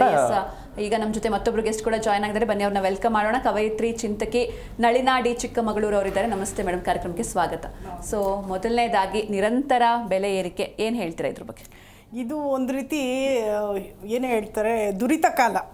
ಎಲ್ಲ ನಾವು ಕಾಂಗ್ರೆಸ್ ಇದೆ, ಎಲ್ಲ ಜನರಿಗೋಸ್ಕರ ಕೆಲಸ ಮಾಡ್ತಾ ಇದೆ ಅನ್ನೋ ಒಂಥರ ನಾವು ಭ್ರಮೇಲಿ ಇದೀವ ಅನ್ನೋ ಒಂದು ಕ್ವೆಶನ್ ನಾವು everybody should ask in front of us. ಯಾರೇ ಇರ್ಬೋದು, ಲೆಫ್ಟ್ ಇರ್ಬೋದು, ರೈಟ್ಸ್, ಯಾರೇ ಇರ್ಬೋದು, ಜನರಿಗೋಸ್ಕರ ಸರ್ಕಾರ ಇದೆಯಾ? ನಮ್ಮ ಇವ್ರು ಹೇಳ್ತಾರೆ ಸರ್ವಜ್ಞ, ಅನ್ನ ದೇವರ ಮುಂದೆ ಇನ್ನೂ ದೇವರು ಉಂಟೆ ಅಂತ ಹೇಳ್ತಾರೆ. ಅಂದ್ರೆ ಅನ್ನನೇ ದೇವರು. ಇವತ್ತು ಅನ್ನದ ರೇಟು ನೀವು ಗಗನಕ್ಕೆ ಆರಿಸಿದೀರಾ ಅಂತಂದ್ರೆ ನೀವು ಜನಗಳಿಗೆ ಏನ್ ಕೊಡ್ತೀರಾ? ಮಹಾಭಾರತದ ಶಾಂತಿ ಪರ್ವದಲ್ಲಿ ರಾಜಧರ್ಮನ ಎಕ್ಸ್ಪ್ಲೈನ್ ಮಾಡಿದ್ದಾರೆ. ಆ ರಾಜ ತನ್ನ ಪ್ರಜೆಗಳ ಮೇಲೆ ಪ್ರೀತಿ, ಕಕ್ಕುಲಾತಿ, ಒಂದು ವಿಶ್ವಾಸ, ಅವ್ರು ನನ್ನ ಮಕ್ಕಳು ಅನ್ನುವಂಥದ್ದನ್ನ ಅವನು ಇಟ್ಕೊಂಡಿರ್ಬೇಕಾಗುತ್ತೆ.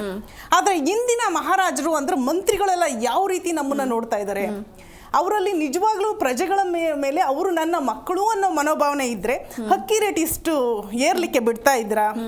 ಯಾಕಂದ್ರೆ ದಿಸ್ ಇಸ್ ಬೇಸಿಕ್ ಫುಡ್. ಈಗ ಫಾರಿನರ್ಸ್ ಎಲ್ಲ ಮೈದಾ ತಿಂತಾರೆ, ಬ್ರೆಡ್ ತಿಂತಾರೆ.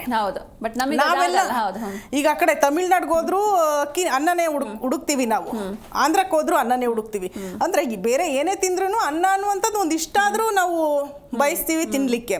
ಅಂತ ಒಂದು ಮೂಲಭೂತ ಅವಶ್ಯಕತೆ ಬೇರೆ ಯಾವುದಾದ್ರೂ ಆಗಿರಲಿ, ಬೇರೆ ಕೂಲ್ ಡ್ರಿಂಕ್ಸು ಇನ್ಯಾವುದೋ ಒಂದು ಆಗಿರಲಿ, ಅನ್ನದ ಒಂದು ಬೆಲೆಯನ್ನು ಹೆಚ್ಚಿಸೋ ಮೂಲಕ ಈ ಒಂದು ನಮ್ಮ ಜನಸಾಮಾನ್ಯರ, ಬಡವರ, ದುರ್ಬಲ ವರ್ಗದ, ಮಧ್ಯಮ ವರ್ಗದ ಒಂದು ಹಿತ ಚಿಂತನೆಯನ್ನ ಅವರು ಎಲ್ಲೋ ಕಾಲಲ್ಲಿ ತುಳಿತಾ ಇದ್ದಾರ ಅನ್ನುವಂಥದ್ದು ನನ್ನ ಒಂದು ಸ್ಪಷ್ಟವಾದ ನಿಲುವು. ಯಾಕಂದ್ರೆ ನಮ್ಮ ಮಾನ್ಯ ಮುಖ್ಯಮಂತ್ರಿಗಳು ಇಡೀ ದೇಶದಲ್ಲೇ ಬಹಳ ಶ್ರೀಮಂತ ಮುಖ್ಯಮಂತ್ರಿಗಳಾಗಿದ್ದಾರೆ.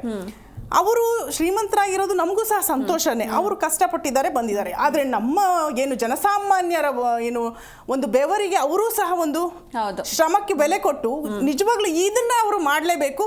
ಅನ್ನಕ್ಕೆ ಒಂದು ನಿರ್ದಿಷ್ಟ ಬೆಲೆನ ಕಮ್ಮಿ ಮಾಡಲೇಬೇಕು. ಈಗ ಎಷ್ಟು ನೋಡಿ, ಕಸವನ್ನು ಗುಡಿಸುವಂತ ಎಷ್ಟೊಂದು ಹೆಣ್ಮಕ್ಳು ಇದ್ದಾರೆ. ಅವರ ಬದುಕಿಗೆ ಒಂದು ಕೆಲಸ, ಕಾಂಟ್ರಾಕ್ಟ್, ಅವರು ಎಷ್ಟು ಒಂದು ದುಸ್ತರದಿಂದ ಅವರು ಜೀವನ ಮಾಡ್ತಾ ಇರ್ತಾರೆ. ಅದೇ ರೀತಿ ಎಲ್ಲ ವರ್ಗಗಳು ಮೇಡಮ್, ಕಾರ್ಮಿಕ ವರ್ಗ ಇರ್ಬೋದು, ಈ ಕಾರ್ಪೊರೇಟ್ ಅವರು ನಡೆದು ಬಿಡುತ್ತೆ ಅವ್ರದ್ದು. ಈ ಒಂದು ಇದಾಗಿದೆ ಏನು ನಮ್ಮ ಏನು ಬೆಂಗಳೂರು ಏನಾಗಿದೆ, ಇದು ತುಂಬಾ ದೊಡ್ಡ ಒಂದು ಸಿರಿವಂತರ ಒಂದು ಬೀಡಾಗ್ಬಿಟ್ಟಿದೆ. ಪಬ್ಗಳು ಎಲ್ಲಿ ನೋಡಿದ್ರು ದೊಡ್ಡ ದೊಡ್ಡ ಐಷಾರಾಮಿ ಹೋಟ್ಲು. ರೀಸೆಂಟಾಗಿ ಒಂದು ಹೋಟೆಲ್ಗೆ ಹೋದ್ರೆ 3 ಸ್ಟಾರ್ ಇರ್ಬೋದು, 30 ರೂಪಾಯಿ ಕೊಟ್ಟೆ ಮೇಡಮ್ ಒಂದು ಕಾಫಿಗೆ. ನನಗೆ ಟಕ್ಕಂತ ನನಗೆ ಆಗ್ಬೋದು ಕೊಡ್ಲಿಕ್ಕೆ. What about a person who is just living on ಒಂದು 100 ರೂಪಾಯಿ ಬದುಕ್ತಾ ಇದ್ದಾನೆ ಅಂದ್ರೆ, ಅವನೊಂದು ಕಾಫಿಗೆ 30 ರೂಪಾಯಿ ಕೊಡ್ತಾನೆ ಅಂತಂದ್ರೆ ಅವ್ನ ಜೀವನ ಹೇಗೆ ಮಾಡಕ್ ಸಾಧ್ಯ? ಜನಸಾಮಾನ್ಯರಿಗಾಗಿ ಸರ್ಕಾರ ಇದೆ ಅನ್ನೋದಾದ್ರೆ, ಅದು ಕಾಂಗ್ರೆಸ್ ಸರ್ಕಾರ ಇದೆ ಅನ್ನೋದಾದ್ರೆ ಖಂಡಿತವಾಗ್ಲೂ ಈ ಬೆಲೆ ಏರಿಕೆಯನ್ನ ಮಟ್ಟ ಹಾಕಲೇಬೇಕು. ಇದಕ್ಕೇನ ಒಂದು ವಿಚಾರವಾದಿಗಳು, ಒಂದು ಹೋರಾಟ ಮಾಡುವ ಮನೋಭಾವನೆ ಇರುವಂತವ್ರು ಎಲ್ಲರೂ ಒಗ್ಗಟ್ಟಾಗಿ ಇದನ್ನ ವಿರೋಧಿಸಲೇಬೇಕು. ನಮ್ಮ ಹತ್ರ ದುಡ್ಡಿದೆ, ನಡೆಯುತ್ತೆ, ಪೆನ್ಷನ್ ಹಣ 70-80 ಸಾವಿರ ಬಂದು ಬೀಳತ್ತೆ, ನಮ್ದು ನಡೆಯುತ್ತೆ ಅನ್ನೋದಲ್ಲ. ನಮ್ಮ ಸುತ್ತಲಿನವರ ನೋವಿಗೆ ನಾವು ಸ್ಪಂದಿಸ್ತೇ ಇದ್ಮೇಲೆ ಅದು ನಮ್ಮ ಮನುಷ್ಯತ್ವಕ್ಕೆ ನಾವು ಮಾಡಿಕೊಳ್ಳುವಂತ ದ್ರೋಹ. ಎಲ್ಲರ ಒಂದು ಆಯ್ದಕ್ಕಿ ಲಕ್ಕಮ್ಮ ನನಗೆ ಇವತ್ತು ನೆನಪಾಗ್ತಾಳೆ. ಅವಳ ಗಂಡ ಬಸವಣ್ಣನ ಮನೆಯಲ್ಲಿ ಅಕ್ಕಿನ ಹಾಯ್ಕೊಂಡು ಬರ್ತಾನೆ. ಇದು ಕೃಷಿ, ನಮ್ಮ ಎಲ್ಲ ಮೂಲ ಕೃಷಿ ಕುಟುಂಬಗಳಲ್ವ ನಾವೆಲ್ಲ. ಬ್ರಿಟಿಷರು ಬಂದ್ಮೇಲೆ, ಅವ್ರು ಬಂದು ಹೋದ್ಮೇಲೆ ಈ ಒಂದು IAS ಈ ಥರದ್ದೆಲ್ಲ ಶುರುವಾಯಿತು, ಎಕ್ಸಾಮ್ಸು. ಆಮೇಲೆ ಇಂಡಸ್ಟ್ರಿಯಲ್ಲಿ ವಿ ಆರ್ ಆಲ್ ಬೇಸಿಕಲಿ ರೈತರು. ನಮ್ಗೆ ಯಾವತ್ತೂ ಅನ್ನಕ್ಕೆ ದರಿದ್ರ ಬಂದಿಲ್ಲ. ಅಂದ್ರೆ ಅನ್ನಕ್ಕೆ ಬೆಲೆ ಏರ್ತು ಅಂದ್ರೆ ಅದು ದರಿದ್ರದ ಸ್ಥಿತಿ ಅಂತಾನೆ ಹೇಳ್ಬೇಕು. ಮೆಕಾಲೆ ಹೇಳ್ತಾನೆ, ಭಾರತದಲ್ಲಿ ಒಬ್ಬ ಬೆಗ್ಗರ್ ಇಲ್ಲ, ಇದು ಎಂತ ಒಂದು ಇದು ವಿಸ್ಮಯ ಅಂತ ನಾವು. ಯಾಕಂದ್ರೆ ಫಾರಿನರ್ಸ್ ಅಲ್ಲಿ ಕಾಮನ್ ಅದು ಬೆಗ್ಗಿಂಗು. ಭಿಕ್ಷುಕ ಇಲ್ಲದೆ ಇರೋ ದೇಶ ಅಂತೇಳಿ ಅವನು ತನ್ನ ವಿಸ್ಮಯವನ್ನು ವ್ಯಕ್ತಪಡಿಸಿದ್ದಾನೆ. It is written in documents. ಅಂದ್ರೆ ಅಷ್ಟು ನಾವು ಆಧ್ಯಾತ್ಮಿಕವಾಗಿ ಎಲ್ಲದರಲ್ಲಿಯೂ ನಾವು ಸಮೃದ್ಧವಾದಂತ ದೇಶ. ಅನ್ನವನ್ನ ದಾನಿಗಳು ನಾವು. ಆಯ್ದಕ್ಕಿ ಲಕ್ಕಮ್ಮನ ವಿಚಾರಕ್ಕೆ ಬಂದ್ರೆ, ಆಕೆ ಅವಳು ಗಂಡ ಹೆಚ್ಚು ಅಕ್ಕಿಯನ್ನು ಆಯ್ಕೊಂಡ್ಬಂದಿರ್ತಾನೆ. ಅಲ್ಲಿ ನೋಡಿ, ಇಲ್ಲಿ ವಚನಕಾರರ ಸಂಸ್ಕೃತಿ ನಮ್ಗೆ ಎಷ್ಟು ರಪ್ ಅಂತ ಎದ್ದು ನಿಲ್ಸುತ್ತೆ ನಮ್ಮ ಮುಂದೆ. ಅಂದ್ರೆ ಹೋಟೆಲ್ ಸಂಸ್ಕೃತಿ ಇಲ್ಲದಿದ್ದಂಥ ಕಾಲ, ಇವತ್ತು ಹೋಟೆಲ್ ಸಂಸ್ಕೃತಿ ನಿಂತ್ಕೊಂಡಿದೆ. ಅವತ್ತು ಶರಣರ ಮನೆಯಲ್ಲಿ ಏನು ಹೇಳ್ತಾ ಇದ್ರು ಅಂದ್ರೆ, ಅತಿಥಿಗೆ ಸತ್ಕಾರ ಮಾಡಿ, ಅತಿಥಿಗಳಿಗೆ ಶರಣರಿಗೆ ಒಂದು ಆತಿಥ್ಯ ನೀಡಿ ನಾವು ತಿನ್ಬೇಕು ಅನ್ನುವಂಥದ್ದು ಸಂಸ್ಕೃತಿ ಆಗಿತ್ತು. ಅತಿಥಿ ದೇವೋಭವ ಅನ್ನೋದು ಸಂಸ್ಕೃತದಲ್ಲಿ ಇರುವಂಥ ಶ್ಲೋಕ. ಆ ಒಂದು ಕಲ್ಚರ್ನ ನಾವು ಬಿಟ್ಟು ಹೇಗೆ ನಾವು ಪರದೇಶಿಗಳ ಒಂದು ಸಂಸ್ಕಾರವನ್ನು, ಹೋಟೆಲ್ ಸಂಸ್ಕಾರವನ್ನು ಹೇಗೆ ನಾವು ನಮ್ದಾಗಿಸ್ಕೊಂಡ್ವಿ. ಮೊದಲೆಲ್ಲ ಹೋಟೆಲಲ್ಲಿ ಕದ್ದು ಮುಚ್ಚಿ ಹೋಗಿ ತಿನ್ನೋರು. When hotel started in India, ಕದ್ದು ಮುಚ್ಚಿ ಹೋಗಿ ತಿಂತಾ ಇದ್ರು. ಇವತ್ತು ರಾಜಾರೋಷವಾಗಿ ಹೋಗಿ ಫ್ಯಾಮಿಲಿ ಕಟ್ಕೊಂಡು ಕೂತ್ಕೊಂಡು, ಫ್ರೆಂಡ್ಸ್ ಕಟ್ಕೊಂಡು ಕೂತ್ಕೊಂಡು, ಪಾರ್ಟಿಗಳನ್ನ ಹೋಸ್ಟ್ ಮಾಡ್ಕೊಂಡು ಕೂತಿದೀವಿ. ಐದಕ್ಕಿ ಲಕ್ಕಮ್ಮ ತನ್ನ ಗಂಡನಿಗೆ ಎಚ್ಚರಿಕೆ ಕೊಡ್ತಾಳೆ, ನೀನು ಆಯ್ಕೊಂಡು ಬಂದಿರೋ ಅಕ್ಕಿ ನಮ್ಗೆ ಅಗತ್ಯ ಇಲ್ಲ, ವಾಪಸ್ ತಗೊಂಡೋಗಿ ಬಸವಣ್ಣನ ಮನೆ ಮುಂದೆ ಚೆಲ್ಲಿ ಬಾ, ಅದನ್ನ ನಾಳೆ ತಗೊಂಬ. ನಮ್ಗೆ ಶರಣರಿಗೆ ಎಷ್ಟು ಬೇಕು ಸತ್ಸಂಗಕ್ಕೆ ಅಷ್ಟು ಮಾತ್ರ, ನಿನಗೆ ಎಷ್ಟು ಬೇಕು ಅಷ್ಟು ನಮ್ಮದು. ನೋಡಿ, ಆ ತರ ಆಯ್ದಕ್ಕಿ ಲಕ್ಕಮ್ಮನಂತ ಒಂದು ಶರಣರ ಮನಸ್ಸು ನಮ್ಮ ಮಂತ್ರಿಗಳ ಹೆಣ್ಮಕ್ಳಿಗೆ ಬಂದ್ಬಿಟ್ರೆ, ಹೆಂಗಸರಿಗೆ ಅಂದ್ರೆ ಪತ್ನಿಯರಿಗೆ ಬಂದ್ಬಿಟ್ರೆ, ಧರ್ಮ ಪತ್ನಿಯರಿಗೆ ಬಹುಶಃ ನಮ್ಮ ರಾಜ್ಯ ಬದಲಾಗೋದ್ರಲ್ಲಿ ಯಾವುದೇ ಆಶ್ಚರ್ಯ ಇಲ್ಲ. ಯಾಕಂದ್ರೆ ಪತ್ನಿಯೇ ಕಂಟ್ರೋಲ್ ಮಾಡ್ಬೇಕಾಗುತ್ತೆ ಪತಿಯನ್ನ. ಮನಸ್ಥಿತಿ ಬರುತ್ತಾ? ಅದೇ ಪ್ರಶ್ನೆ ಬರಬೇಕು. ನಾನು ಎಲ್ರಿಗೂ ಅಪೀಲ್ ಮಾಡೋದು ಇಷ್ಟೇ, ದಯಮಾಡಿ ಈ ಒಂದು ಆತಂಕದ ಏನು ಸ್ಥಿತಿ ಇದೆ, ಅನ್ನಕ್ಕೂ ಬರಗಾಲ ಬರಬಾರ್ದು. ಅದು ಬಂದ್ರೆ ಅದು ರಾಜನಿಗೂ ಸಹ ಒಳ್ಳೆಯದಲ್ಲ, ಆಳುವ ವರ್ಗಕ್ಕೂ ಸಹ ಒಳ್ಳೆಯದಲ್ಲ.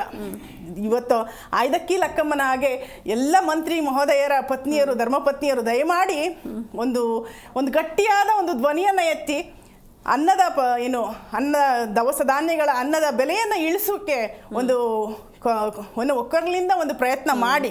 ಯಾಕಂದ್ರೆ ಬಡವ ಯಾವತ್ತು ಅವನು ಹೊಟ್ಟೆ ತಣ್ಣಗಿರ್ಬೇಕು ಅನ್ನೋ ರೀತಿಯಲ್ಲಿ ನಾವು ಯಾರೇ ಆಗಿರ್ಬೋದು ಒಳ್ಳೆಯದನ್ನ ಬಯಸ್ಬೇಕು. ಬಡವನ ಹೊಟ್ಟೆ ಉರಿತಾ ಇದ್ರೆ ಆ ರಾಜ್ಯದಲ್ಲಿ ಯಾರು ನೆಮ್ಮದಿಯಾಗಿರ್ಲಿಕ್ಕೆ ಆಗೋದಿಲ್ಲ. ಇದು ಫಿಲಾಸಫಿ ಅಲ್ಲ, ಇದು ಸತ್ಯವಾದಂತ ವಿಚಾರ. ಯಾಕಂದ್ರೆ ಮನೋವಿಜ್ಞಾನ ಕೂಡ ಅದನ್ನೇ ಹೇಳ್ತದೆ. ಒಂದು ಕೋಣೆಯಲ್ಲಿ ನೀನು ಎಂಜಾಯ್ ಮಾಡ್ಕೊಂಡು ಕುತ್ಕೊಂಡು ಏನೋ ಒಂದು ಎಂಜಾಯ್ ಮಾಡು, ಪಕ್ಕದ ಕೋಣೆಯಲ್ಲಿ ಅಳ್ತಾ ಇದ್ರೆ ಅವನ ವೈಬ್ರೇಷನ್ ನಿಮಗೆ ಬರುತ್ತೆ ಅನ್ನುವಂಥದ್ದು ಅದು ಎಲ್ಲರೂ ಕಂಡಿರುವಂತ ಸತ್ಯ. ಹೌದು, ಖಂಡಿತ ಮೇಡಮ್. ಈ ಬಗ್ಗೆ ಮಾತಾಡ್ತಾ ಹೋಗೋಣ. ಎಸ್, ರಾಜಗೋಪಾಲ್ ಸರ್, ನಾವು ಮಾತಾಡ್ತಾ ಇದ್ವಿ ಅಂದ್ರೆ ನಾನು ಸ್ಟಾರ್ಟಿಂಗ್ ಅಲ್ಲೇ ಹೇಳಿದ್ದೆ, ಇದೇ ರೀತಿ ಏನಾದ್ರು ಪರಿಸ್ಥಿತಿ ಕಂಟಿನ್ಯೂ ಆದ್ರೆ ಈ ಅನ್ನಭಾಗ್ಯ ಅಕ್ಕಿನೇ ಗತಿ ಅಂತ. ಬಟ್ ಆ ಅನ್ನಭಾಗ್ಯ ಯೋಜನೆಯ ಅಕ್ಕಿ ಕೂಡ ಅರ್ಹರಿಗೆ ಸಿಗ್ತಾ ಇದೆಯಾ ಹೇಗೆ ಅಂತ? ಅದೇ ಇವತ್ತು ನೋಡಿರ್ಬೋದು ತಾವು, ಈಗಾಗಲೇ ರಾಜ್ಯ ಸರ್ಕಾರ ಕಳೆದ ಹೊಸ CM ಏನು ಬಂದ್ರು ಆನಂತರ ಪರಿಷ್ಕರಣೆಗೆ ಮುಂದಾಗಿರ್ತಕ್ಕಂಥದ್ದು. ಈ ಗೃಹ ಜ್ಯೋತಿ ಇರ್ಬೋದು, ಗೃಹಲಕ್ಷ್ಮಿ ಇರ್ಬೋದು, ಎಲ್ಲ ಒಂದು ಈ ವಿಚಾರದಲ್ಲೂ ಕೂಡ ಪರಿಷ್ಕರಣೆ ಮಾಡಲಿಕ್ಕೆ ಮುಂದಾಗಿದೆ. ಮಾಡಿ ಇಲ್ಲ ಅಂತ ಹೇಳಲ್ಲ, ಯಾರಿಗೆ ಸಲ್ಲಬೇಕೋ ಅಂತಹ ವಸ್ತುಗಳು ಅವರಿಗೆ ಸಲ್ಲದಾಗ ಮಾತ್ರ ನಾವು ಈ ದೇಶದಲ್ಲಿ ಬದುಕಲಿಕ್ಕೆ ಒಂದು ಅವಕಾಶ. ಅಂತ ಒಂದು ವಿಚಾರಕ್ಕೆ ನಾವು ಹೇಳಿಕೆಯನ್ನು ಇವಾಗ ಕೇಳಿದಾಗ ಅರ್ಹರಿಗೆ ಸಲ್ಲಿಸ್ತಾ ಇದೆಯಾ ಅಂತ ತಾವು ಕೇಳಿದ್ರಿ. ನಾನು ಹೇಳೋ ಪ್ರಕಾರ ಇವತ್ತು ಸರ್ಕಾರ ಕೆಲವು ಮಾನದಂಡಗಳನ್ನು ವಿಧಿಸಿ ಈ ಒಂದು ಗೃಹಲಕ್ಷ್ಮಿ ಇರೋದು, ಗೃಹ ಜ್ಯೋತಿ ಯೋಜನೆ ಇರ್ಬೋದು, ಇಂಥದ್ದನ್ನು ಕೊಟ್ಟಿರುತ್ತೆ. ಆದರೆ ಈ ಒಂದು ವಿಚಾರದಲ್ಲಿ ಮೊನ್ನೆ ಒಂದು ಹೇಳಿಕೆಯನ್ನು ಮಾನ್ಯ CM ಅವರು ಕೊಟ್ಟಾಗ ಈ ಒಂದು ಅಂದರೆ ಅವರ ಬದಲಾವಣೆಯನ್ನು ಆಮೇಲೆ ಮಾಡಿದ್ರು. ಪುನರ್ ಪರಿಶೀಲನೆ ಅಥವಾ ಹೊಸದಾಗಿ ಅರ್ಜಿ ಹಾಕಬೇಕು, ಈ ಎರಡರಲ್ಲಿ ಹೋಲಿಕೆ ಅಂದ್ಕೊಂಡಾಗ ಈಗಾಗಲೇ ಪಾಪ ಏನು ತಗೊಳ್ತಾ ಇದ್ದಾರೆ ಎಲ್ಲ ವರ್ಗದ ಜನ, ಅವ್ರಿಗೆ ಇದು ಏನು ಅರ್ಜಿ ಸಲ್ಲಿಸಬೇಕು ಅನ್ನೋದು ತುಂಬ ಘಾಸಿ ಆಗಿತ್ತು. ಯಾಕಂದರೆ ಒಂದ್ಸಲ ನಾವು ಅದನ್ನ ಇವ್ರು ಪರಿಶೀಲನೆ ಮಾಡಿತಾನೆ ಒಂದು ಏನೇ ಒಂದು ವಿಚಾರ ಆಚೆ ಬರ್ಬೇಕಂದ್ರೂ ಈ ಸರ್ಕಾರಗಳ ಅಧೀನದಲ್ಲಿ ಬರ್ಬೇಕಂದ್ರೆ ಪರಿಶೀಲನೆ ಮುಖಾಂತರ ಬಂದಿರುತ್ತೆ. ಅದು ಪಾಪ ಹೊರೆಯಾಗಿ ಬಿದ್ದಿತ್ತು. ಆದ್ರೆ ಈಗ ಬಹಳ ಒಳ್ಳೆಯ ಈ ಒಂದು ಮರು ಪರಿಶೀಲನೆ ಅಂತ ಹೇಳಿದ್ದು ಒಳ್ಳೇದಾಯ್ತು. ಈಗಾಗಲೇ ಅನೇಕ ನಾಗರಿಕರು ಇದ್ರ ವಿರುದ್ಧ ದಂಗೆ ಎದ್ದಿದ್ರು. ಮತ್ತೆ ಅರ್ಜಿ ಹಾಕಿ ಮಾಡೋ ಕೆಲಸ ಅಲ್ಲ ಇದು. ಯಾಕಂದ್ರೆ ಅಂತ ಒಂದು ವಿಚಾರಗಳಲ್ಲಿ ನಾವು ತಿಳ್ಕೊಂಡಾಗ ಸಮಗ್ರವಾಗಿ ಈ ಒಂದು ಸರ್ಕಾರಗಳು ಮೊದಲು ಈ ಒಂದು ಏನು ಗ್ಯಾರಂಟಿಗಳನ್ನ ಕೊಡ್ತಾರಲ್ಲ ಅದನ್ನ ನಾವು ತಗೊಳ್ಬೇಕು ಅಂತಂದ್ರೆ ಅದಕ್ಕೆ ಇವರು ಅರ್ಹರ ಅನ್ನೋ ಒಂದು ಮಾನದಂಡ ಈಗಾಗಲೇ ಎಲ್ಲಾ ಡೇಟಾ ಸರ್ಕಾರದ ಬಳಿ ಇದೆ. ಪ್ರತಿಯೊಬ್ಬನ ಒಂದು ಕುಟುಂಬದ ಇದು ಪೂರ್ತಿ ಡೇಟಾ ಸರ್ಕಾರದ ಬಳಿ ಇರುತ್ತೆ. ಹಾಗಿದ್ದಾಗ ಕೂಡಲೇ ಅವ್ರು ಪರಿಶೀಲನೆ ಮಾಡಿ ಅರ್ಹರಿಗೆ ಮಾತ್ರ ಏನು ಇದು ಸಲ್ಲಬೇಕು ಅಂಥವ್ರಿಗೆ ಸಲ್ಲಿಸಲಿಕ್ಕೆ ಒಂದು ವ್ಯವಸ್ಥೆಯನ್ನು ಸರ್ಕಾರಗಳು ಮಾಡಬೇಕು. ನಾವು ಅಂದ್ಕೊಂಡ್ರ ಹಾಗೆ ಈಗಾಗಲೇ ಅನೇಕ ರೀತಿಯಾದ ಈ 1.5 ಕೋಟಿ ಈಗಾಗಲೇ ಒಂದು 2-3 ಕಾನ್ಸ್ಟಿಟ್ಯೂನ್ಸಿಗೆ ಒಳಪಟ್ಟು 1.5 ಕೋಟಿ ಅಲ್ಲೇ ನಾವು ಕಟ್ ಮಾಡಿದ್ದೀವಿ ಅಂತ ಮೊನ್ನೆ ಒಂದು ಮಾಹಿತಿ ನೋಡಿದೆ ನಾನು. ಹಾಗಂದಾಗ ಈ ಅರ್ಹರಿಗೆ ಸಿಗದೆ ಈ ಒಂದು ಅನರ್ಹರಿಗೂ ಕೂಡ ಇದು ಸಿಕ್ಕಿದೆ ಅನ್ನೋ ಮಾಹಿತಿ ನಾವು ಬಂದಾಗ ಇದು ತಪ್ಪಾಗುತ್ತೆ. ಅನೇಕ ಜನ ಇದನ್ನ ಪಡ್ಕೊಂಡೇ ಇರ್ತಕ್ಕಂಥ ಕೂಲಿ ಕಾರ್ಮಿಕರು ಕೂಡ ಇವತ್ತಿದ್ದಾರೆ. ಅಂಥವ್ರಿಗೆ ಸಲ್ಲಿಸ್ತಕ್ಕಂಥ ವ್ಯವಸ್ಥೆ ಸರ್ಕಾರಗಳು ಮಾಡಲಿ. ಒಳ್ಳೆಯ ಕೆಲಸಕ್ಕೆ ನೋಡಿ ಯಾವುದೇ ಪಕ್ಷಗಳನ್ನು ನೋಡೋ ಹಾಗಿಲ್ಲ. ಒಳ್ಳೆಯ ಕೆಲಸ ಯಾರು ಮಾಡ್ತಾರೋ ಅವ್ರಿಗೆ ಒಳ್ಳೆಯದನ್ನ ನಾವು ಬಯಸೋಣ. ಇಂಥ ಒಂದು ವಿಚಾರದಲ್ಲಿ ಇವತ್ತೇನು ಹೊಸ ಹೆಜ್ಜೆಯನ್ನ ಈ DK ಶಿವಕುಮಾರ್ ಹೊಸದಾಗಿ CM ಆಗಿ ಬಂದಿದ್ದಾರೆ, ಜನರಿಗೆ ಬೇಕಾದಂಥ ಅವಶ್ಯಕತೆಗಳನ್ನ ಪೂರೈಸೋ ನಿಟ್ಟಿನಲ್ಲಿ ಅವ್ರು ಕೆಲಸ ಮಾಡಲಿ. ಆ ನಂತರ ನಾವು ಈ ರಾಜಕಾರಣವನ್ನ ಬದಿಗೊತ್ತಿ ಆಮೇಲೆ ಮಾತನಾಡೋಣ. ಈ ಒಂದು ಅಕ್ಕಿ ವಿಚಾರದಲ್ಲಿ ನಾನು DK ಶಿವಕುಮಾರ್ ಅವ್ರಿಗೆ ಹೊಸ CM ಇದ್ದೀರಿ, ನಾನು ಆಗ್ರಹಿಸ್ತದ್ದು ಇಷ್ಟೇ ತಮ್ಮ ಚಾನಲ್ ಮುಖಾಂತರ, ಕೂಡಲೇ ಒಂದು ಕುಟುಂಬಕ್ಕೆ ಬೇಕಾಗಿರ್ತಕ್ಕಂಥದ್ದು ಹಾಲು ಮತ್ತು ಅಕ್ಕಿ. ಈಗಾಗಲೇ ನೋಡಿರ್ಬೋದು, ಕಳೆದ 3 ತಿಂಗಳಿಂದ ಈಚೆ ಮೊದಲು ವಿದ್ಯುತ್ ದರವನ್ನು ಏರಿಕೆಯನ್ನು ಮಾಡಿದ್ರು, ನೀರಿನ ದರವನ್ನು ಏರಿಕೆಯನ್ನು ಮಾಡಿದ್ರು, ಈಗ ಅಕ್ಕಿಯ ದರ, ಪೆಟ್ರೋಲ್ ಡೀಸೆಲ್ ಜಾಸ್ತಿ ಆಗ್ತಾ ಇರುತ್ತೆ, ಕಡಿಮೆ ಆಗ್ತಾ ಇರುತ್ತೆ. ಇದ್ರ ಮುಂಚೆ ನೀವು ಮಧ್ಯಪ್ರಾಚ್ಯದ ಯುದ್ಧದ ಮುಂಚೆ ನೀವೇನು ಟ್ಯಾಕ್ಸ್ ತಗೊಳ್ತಾ ಇದ್ರಲ್ಲ, ಅದರಲ್ಲಿ ಇದ್ರ ವೇರಿಯೇಷನ್ಗಳು ನೋಡ್ಕೊಂಡಾಗ ಅದರಲ್ಲಿ ಬರ್ತಿರ್ತಕ್ಕಂಥ ಲಾಭಾಂಶವನ್ನು ನೀವೇನು ಮಾಡಿದ್ದೀರಾ? ಇವತ್ತು ಮನುಷ್ಯನ ಕಷ್ಟ ಬಂದಾಗ ಅದನ್ನು ಸರಿದೂಗಿಸ್ತಕ್ಕಂಥ ವ್ಯವಸ್ಥೆ ನೀವು ಮಾಡಬೇಕಾಗಿತ್ತು, ಅದನ್ನು ಮಾಡಿಲ್ಲ. ಮತ್ತು ಯಾವುದೊಂದಕ್ಕೂ ಕೂಡ ಏನು ನಿಮಗೆ ಸರ್ಕಾರಕ್ಕೆ ಹೊರೆಯಾಗಿ ಕಾಣುತ್ತೆ, ಇಮ್ಮಿಡಿಯೇಟ್ ಅದನ್ನ ಬೆಲೆಯನ್ನು ಜಾಸ್ತಿ ಮಾಡ್ತೀರಾ. ದಯಮಾಡಿ ಹೇಳ್ತೀನಿ, ದಯಮಾಡಿ ಕೂಡಲೇ ಮಾನದಂಡವನ್ನ ಫಿಕ್ಸ್ ಮಾಡಿ ಯಾವುದೇ ರೀತಿಯಾದ ಬೆಲೆ ಏರಿಕೆ ಮಾಡಬೇಕಂದ್ರೆ ಜನರ ಅಭಿಪ್ರಾಯ ಅದು ಬಹಳ ಮುಖ್ಯ. ಇವತ್ತು ಮನುಷ್ಯ ಬದುಕ್ತಿರ್ತಕ್ಕಂಥದ್ದು ಅವರಿಂದ ನೀವು ಒಂದು ಪದವಿಯನ್ನು ಕುಳಿತಿರ್ತೀರಾ, ಅವರ ಆಶೋತ್ತರಗಳನ್ನ ಪೂರೈಸೋದು ನಿಮ್ಮ ಜವಾಬ್ದಾರಿ. ಹಿಂದಿನ ಕಾಲದಲ್ಲಿ ರಾಜ್ಕುಮಾರ್ ಮಯೂರ ಫಿಲಿಂ ನೋಡಿರ್ಬೋದು, ಅದರಲ್ಲಿ ಒಬ್ಬ ಪ್ರಜೆಗಳಿಗೆ ಯಾವ ರೀತಿ ಬದುಕಬೇಕು ಅಂತಕ್ಕಂಥದ್ದನ್ನ ನಾವು ಕಲಿಬೇಕು ಮೇಡಮ್. ಅದು ರಾಜ್ಕುಮಾರ್ ಇವತ್ತು ನಮಗೆ ಕಲಿಸಿ ಹೋಗಿರ್ತಕ್ಕಂಥದ್ದು. ಅಂತ ಮಹನೀಯ ನಾಡಿನಲ್ಲಿ ನಾವು ಹುಟ್ಟಿರೋದು ನಮ್ಮ ಧನ್ಯ, ಭಾರತದಲ್ಲಿ ಹುಟ್ಟಿರೋದು ನಮ್ಮ ಧನ್ಯ.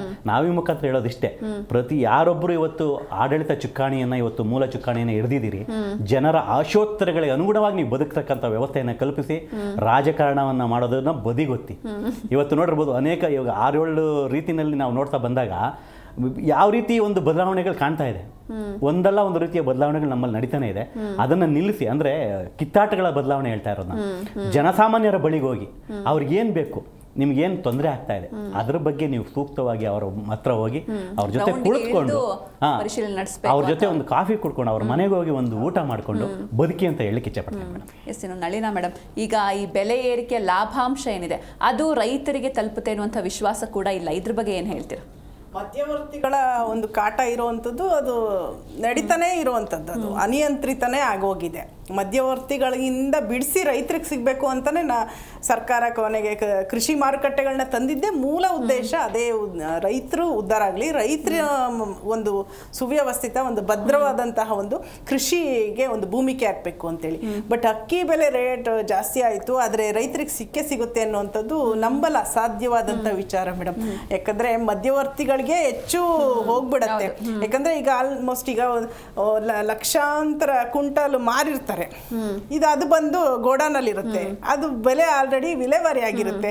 ಹೇಳೋದು ಸಪೋಸ್ ಅದು ಬಂದಿದ್ದು ಇವಾಗ ಮಾರಾಟ ಆದಾಗ ಈಗ 13 ರೂಪಾಯಿ ಏರ್ಸ್ಬಿಟ್ಟು ಕೊಟ್ರೆ ಅದು ರೈತರಿಗೆ ಎಲ್ಲಿ ಸಿಗುತ್ತೆ? ಮಧ್ಯವರ್ತಿಗಳಿಗೆ ಹೆಚ್ಚು ಲಾಭನೇ ಇದೆ ಹೊರತು ರೈತರಿಗೆ, ನಮ್ಮ ರೈತರಿಗೆ ನಿಜವಾಗ್ಲೂ ಇದರಿಂದ ಲಾಭ ಬಹಳಷ್ಟು ಕಡಿಮೆನೆ ಅಂತ ಹೇಳ್ಬೋದು. ಕಾಂಗ್ರೆಸ್ ಸರ್ಕಾರ ಸ್ವಲ್ಪ ಇದ್ರ ಬಗ್ಗೆ ತುಂಬಾ ಒಂದು ಜಾಗೃತಿ, ಮತ್ತೆ ಜನರಿಗೆ ಏನು ನಮ್ಮ ಸಹೋದರ ಹೇಳಿದ್ರು, ಜನರ ಹತ್ರ ಹೋಗಿ ಅವ್ರ ಕಷ್ಟ ಏನು ನೋಡ್ಬಿಟ್ಟು ಅವ್ರಿಗೆ ಯೋಜನೆ ತರಬೇಕು. ಯಾಕಂದ್ರೆ ಈಗಾಗಲೇ ಸಾಕಷ್ಟು ಯೋಜನೆಗಳನ್ನ ಕಾಂಗ್ರೆಸ್ ತಂದಿದೆ. ನಾವು ಬೈಲಿಕ್ಕೋಸ್ಕರ ಮಾತಾಡಬಾರ್ದು. ನಿಜವಾಗ್ಲೂ ಎಂತ ಬಡ ಮಹಿಳೆ, ಬಡ ಹೆಣ್ಮಕ್ಳು ಒಂದು ಅಕೌಂಟು ಖಾತೆ ಓಪನ್ ಮಾಡಕ್ ಆಗದೆ ಇರೋ ಹೆಣ್ಮಕ್ಳು ಸಹ ಗೃಹಲಕ್ಷ್ಮಿ ಯೋಜನೆಯಿಂದ ಖಾತೆ ಓಪನ್ ಮಾಡ್ಲಿಕ್ಕೆ ಬ್ಯಾಂಕ್ ಒಳಗೆ ಬಂದಿದ್ದಾರೆ. ಅದನ್ನ ಸಾಧ್ಯ ಆಗ್ಸಿರೋ ಸರ್ಕಾರ ಯಾವುದು ಅಂತಂದ್ರೆ ಕಾಂಗ್ರೆಸ್. ನಾವು ಸತ್ಯ ಒಪ್ಕೊಳ್ಳೋಣ. ಆದ್ರೆ ಅನ್ನಕ್ಕಿಷ್ಟು ಬೆಲೆ ಏರಿಸಿದ್ದು ಅದು ನಮ್ಮ ನೂತನ ಮುಖ್ಯಮಂತ್ರಿಗಳು ರಜೆ ವಹಿಸ್ಕೊಳ್ತಿದ್ದಂಗೆ ಆಗಿರೋಂಥದ್ದು ನಮ್ಗೆ ನುಂಗಲಾರದ ತುತ್ತು. ಬಂದ್ರು ಅಂದ ಕೂಡಲೇ ನಾವು ಜನಸಾಮಾನ್ಯರೆಲ್ಲ ಏನ್ ನೋಡ್ತಿರ್ತೀವಿ, ಏನೋ ನಮ್ಗೊಂದು ಒಳ್ಳೇದು, ಏನೋ ಒಂದಷ್ಟು ಧನಾತ್ಮಕವಾದ ಕೆಲಸ ಮಾಡ್ತಾರೆ ನಮ್ಮ ಹೊಸ CM ಅಂತ ನಾವು ನೋಡ್ತಾ ಇರ್ತೀವಿ. ಹಂಗ ನೋಡ್ತಾ ಇರೋ ಜನಗಳಿಗೆ ಈಗ ಒಂದೇ ಸರಿ ಧಗ್ಗಂತ ಅದು 1 by 1 ಅಕ್ಕಿ ಬೆಲೆ ಜೊತೆಗೆ ಎಲ್ಲದೂ ಏರಿದೆ. ಈ ದುಬಾರಿ ಜೀವನ ಮಾಡೋರಿಗೆ ಅದು ಕಂಡು ಬರಲ್ಲ. ಈಗ ನಾನು ಐಫೋನ್ ಶೋಕಿ ಮಾಡ್ತೀನಿ, ಭರ್ಜರಿ ಇದು ಬೈಕಲ್ಲೇ ಓಡಾಡ್ತೀನಿ, ನಾನು ಇದು ಕಾರು ಅಂಥದ್ದೇ ಕಾರ್ ಬೇಕು ಅನ್ನೋರಿಗೆ ಏನೂ ಇದು ಹೊರೆ ಅಲ್ಲ. ಮಾಮೂಲಿ ಊಟ ಬಟ್ಟೆಗೆ ದುಡಿತಾನಲ್ವ ಮನೆ ಕೆಲಸ ಮಾಡೋ ಹೆಣ್ಮಕ್ಳು, ದಿನಗೂಲಿ ಕಾರ್ಮಿಕರು, ಈ ಮೆಟ್ರೋ ಕಟ್ತಾ ಇರ್ತಾರಲ್ಲ ಅಲ್ಲಿ ಮಾಡೋ ಕೆಲಸ ಮಾಡೋ ಕಟ್ಟಡ ಕಾರ್ಮಿಕರು, ಎಲ್ರಿಗೂ ಇದು ಹೊಡೆತ. ಮಧ್ಯಮ ವರ್ಗ ಮತ್ತು ಬಡ ಕುಟುಂಬಗಳಿಗೆ, ಬಡ ಕಾರ್ಮಿಕರಿಗೆ ಬಹಳ ತುಂಬಲಾರ್ದ ನಷ್ಟ. ನೀವು ಕೊಟ್ಟಿದ್ದೀರಿ ಕೊಡುಗೆ ದಾನಿಗಳು ನೀವು, ಆದರೆ ನೀವು ಕೊಟ್ಟು ಈ ಕಡೆ ಕಿತ್ಕೊಳ್ಳೋ ಕೆಲಸ ಮಾಡಬಾರ್ದು. ಯಾಕಂದ್ರೆ 2,000 ಒಂದು ಗೃಹಿಣಿ ಕೊಡ್ತಾ ಇದ್ದೀರಾ ಅಂದ್ರೆ ಎಷ್ಟೋ ಹೆಣ್ಮಕ್ಳಿಗೆ, ನಾವು ಪುರುಷ ಪ್ರಧಾನ ಕುಟುಂಬದಲ್ಲಿ 2,000 ನೋಟ್ ನೋಡಿದ್ದು ಮೋದಿ ಇದಾಯ್ತಲ್ಲ, ಅವಾಗ 2,000 ನೋಟ್ ಅಂತೆ ಅಂತ ನೋಡಿದ್ದಿದೆ, ಅದು ಸತ್ಯ ಕೂಡ. ಅಕೌಂಟಿಗೆ ಬಂದು ಬಿದ್ದಿದೆ ದುಡ್ಡು ಅಂದ್ರೆ ಬಂದಾಗ ನೋಡಿದ್ದಾರೆ, ಬಿಡಿಸ್ಕೊಂಡು ನೋಡಿದ್ದಾರೆ. ಎಷ್ಟೋ ಹೆಣ್ಮಕ್ಳು ದುಡ್ಡು ನೋಡಿಲ್ಲ ಮೇಡಮ್, ಆ ಥರ ಗಂಡಸರು ಇದ್ದಾರೆ. ಹೆಂಡತಿಯನ್ನ ತಾಯಿಯನ್ನ ಆ ರೀತಿ ನಮಗೆ ಬೇಕು, ಹೆಣ್ದಂಗಡಿಗೆ ಹೋಗ್ಬೇಕಾದ್ರೆ ಕೊಡ್ಬೇಕು, ನೀನು ಅಷ್ಟೇ ನಿಂದ ಕೆಲಸ ಅಂದ್ರೆ ಹಂಗಿದ್ದವರು ಇದ್ದಾರೆ.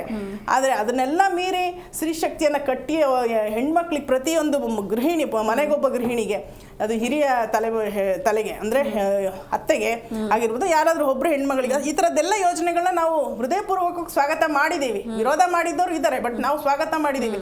ಈ ಕಡೆ ಕೊಟ್ಟು ನೀವು ಈ ಕಡೆ ಕಿತ್ಕೊಂಡ್ರೆ ಹೆಂಗೆ? ಬಸ್ ಫ್ರೀ ಮಾಡಿದ್ದೀರಾ, ತುಂಬ ಸಂತೋಷ. ಆದರೆ ಬಸ್ಸಲ್ಲಿ ಹತ್ಕೊಂಡು ಹೋಗಿ ಎಂಜಾಯ್ ಮಾಡೋಕ್ಕೆ ಇಲ್ಲಿ ಮನೇಲಿ ಊಟ ಇರ್ಬೇಕಲ್ಲ ತಿನ್ನಕ್ಕೆ. ಎಷ್ಟೊಂದು ನೋಡಿ, ಎಷ್ಟು ನಿಮ್ಮ ಬ್ಯಾಲೆನ್ಸ್ಡ್ ಒಂದು ಯೋಜನೆಗಳು ಬರಲಿ ನಿಮ್ಮಿಂದ. ಒಂದು ಸಮತೋಲನವಾದಂಥ ಯೋಜನೆಗಳು ತಂದಾಗ ನಿಜವಾಗ್ಲೂ ಮನೆಗಳು ತಣ್ಣಗಿರ್ತವೆ, ಅಲ್ಲಿ ರಾಜ್ಯ ವಿಧಾನಸೌಧನೂ ತಣ್ಣಗಿರುತ್ತೆ. ನೀವು ತಣ್ಣಗಿದ್ದೇ ಇರ್ತೀರ ಎ ಸಿಯಲ್ಲಿ ಓಡಾಡೋರು ಸರ್, ನಾವೆಲ್ಲ ಎ ಸಿಲಿ ಎಲ್ಲಿ ಓಡಾಡೋಕ್ಕಾಗತ್ತೆ? ನಮ್ಮ ಹೆಣ್ಮಕ್ಳು ಪಾಪ ಇಲ್ಲೊಂದು ಮಗು ಇರ್ಕೊಂಡು ಇಲ್ಲೊಂದು ಮಗು ಎಳ್ಕೊಂಡು ಕಷ್ಟಪಟ್ಕೊಂಡು ಮನೆ ಕೆಲಸ ಮಾಡ್ಕೊಂಡು ನೋಡಿ, ಅಂಥವ್ರದ್ದೆಲ್ಲ ನೀವು ಕಣ್ಣೀರು ಹೊರಿಸ್ಬೇಕು. ಅದು ಬಿಟ್ಟು ಈ ದಿಗ್ಗಂತ ಸೋನಾ ಮಸೂರಿ ಕೊಂಡ್ಕೊಳ್ಳಂಗಿಲ್ಲ, ಇನ್ನು ಬಾಸುಮತಿ ಕೇಳಂಗೆ ಇಲ್ಲ ಆಗ್ಬಿಟ್ರೆ ಹಬ್ಬ ಮಾಡೋದು ಹೆಂಗೆ, ಉಣ್ಣೋದು ಹೆಂಗೆ ನಾವು? ನೀವು ಅದನ್ನು ಯೋಚನೆ ಮಾಡಬೇಕು. ಮಾನ್ಯ ಮುಖ್ಯಮಂತ್ರಿಗಳು ನಿಜವಾಗ್ಲೂ ಭಾಳ ಒಳ್ಳೆಯ ಒಂದು ಕಾರ್ಯವನ್ನು ಮಾಡ್ತಾ ಇದೆ ಜಿ ನ್ಯೂಸು.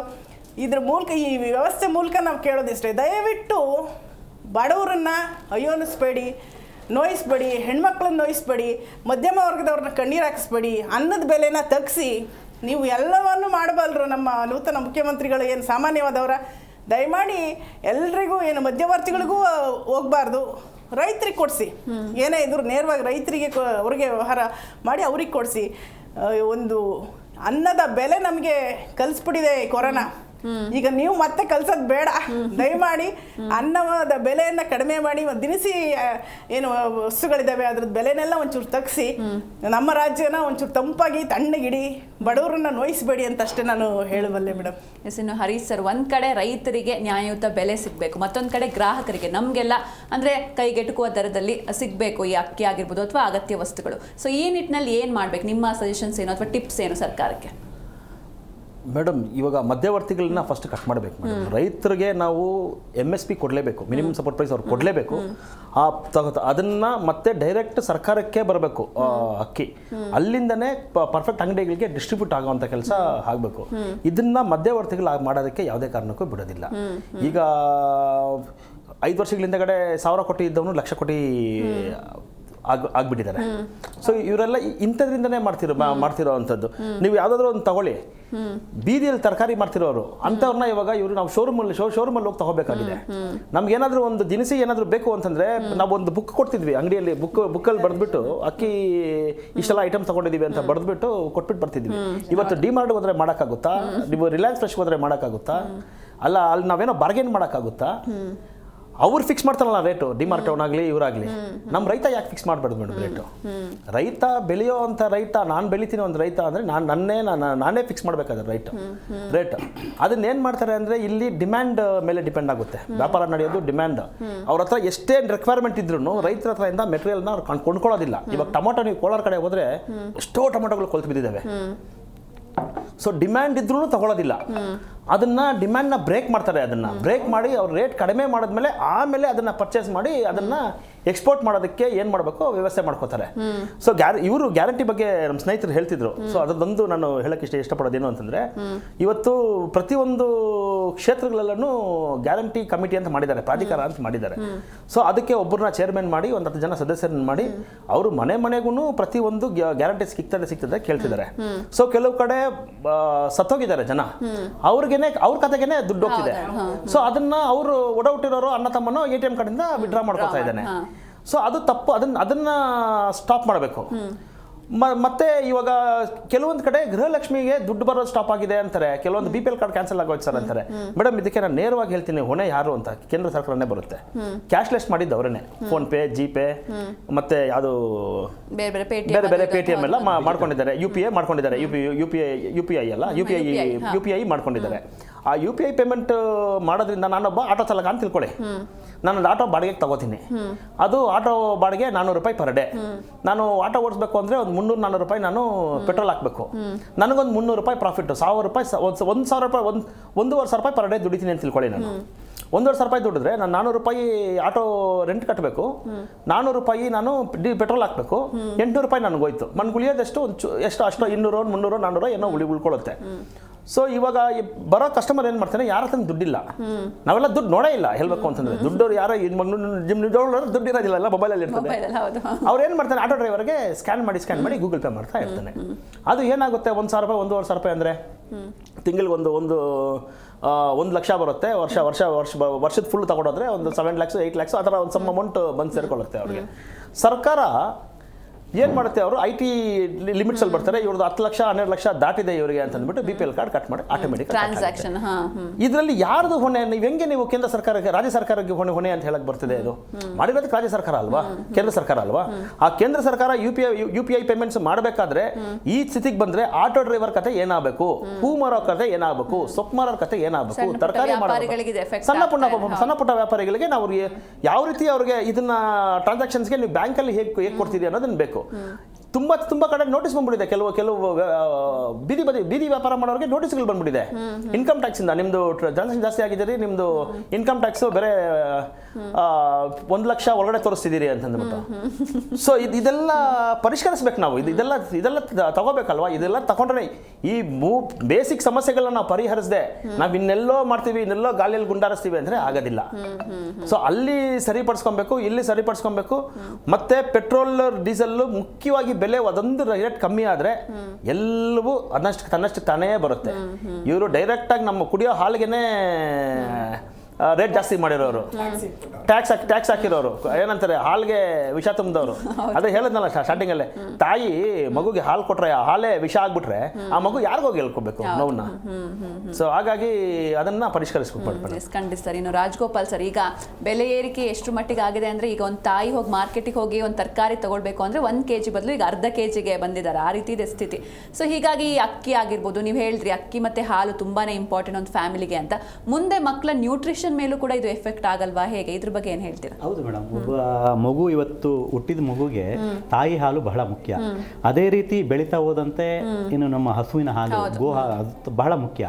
ಇಂಥ ಒಂದು ವ್ಯವಸ್ಥೆ ನಾವು ಬದುಕ್ತಿರುವಾಗ ನಾವು ಹೆಚ್ಚು ಒತ್ತು ಕೊಡಬೇಕಾಗಿರ್ತಕ್ಕಂಥದ್ದು ಈ ಒಂದು ಉತ್ಪಾದನೆ. ಅಂದ್ರೆ ಇವತ್ತು ಹಾಲು ಇರ್ಬೋದು, ಅಕ್ಕಿ ಇರ್ಬೋದು, ಯಾವುದೇ ಒಂದು ವಿಧವಾದ ದವಸ ಧಾನ್ಯಗಳಿರ್ಬೋದು, ಅಂತ ವಿಚಾರಗಳಲ್ಲಿ ನಾವು ಒತ್ತನ್ನು ಕೊಡಬೇಕು.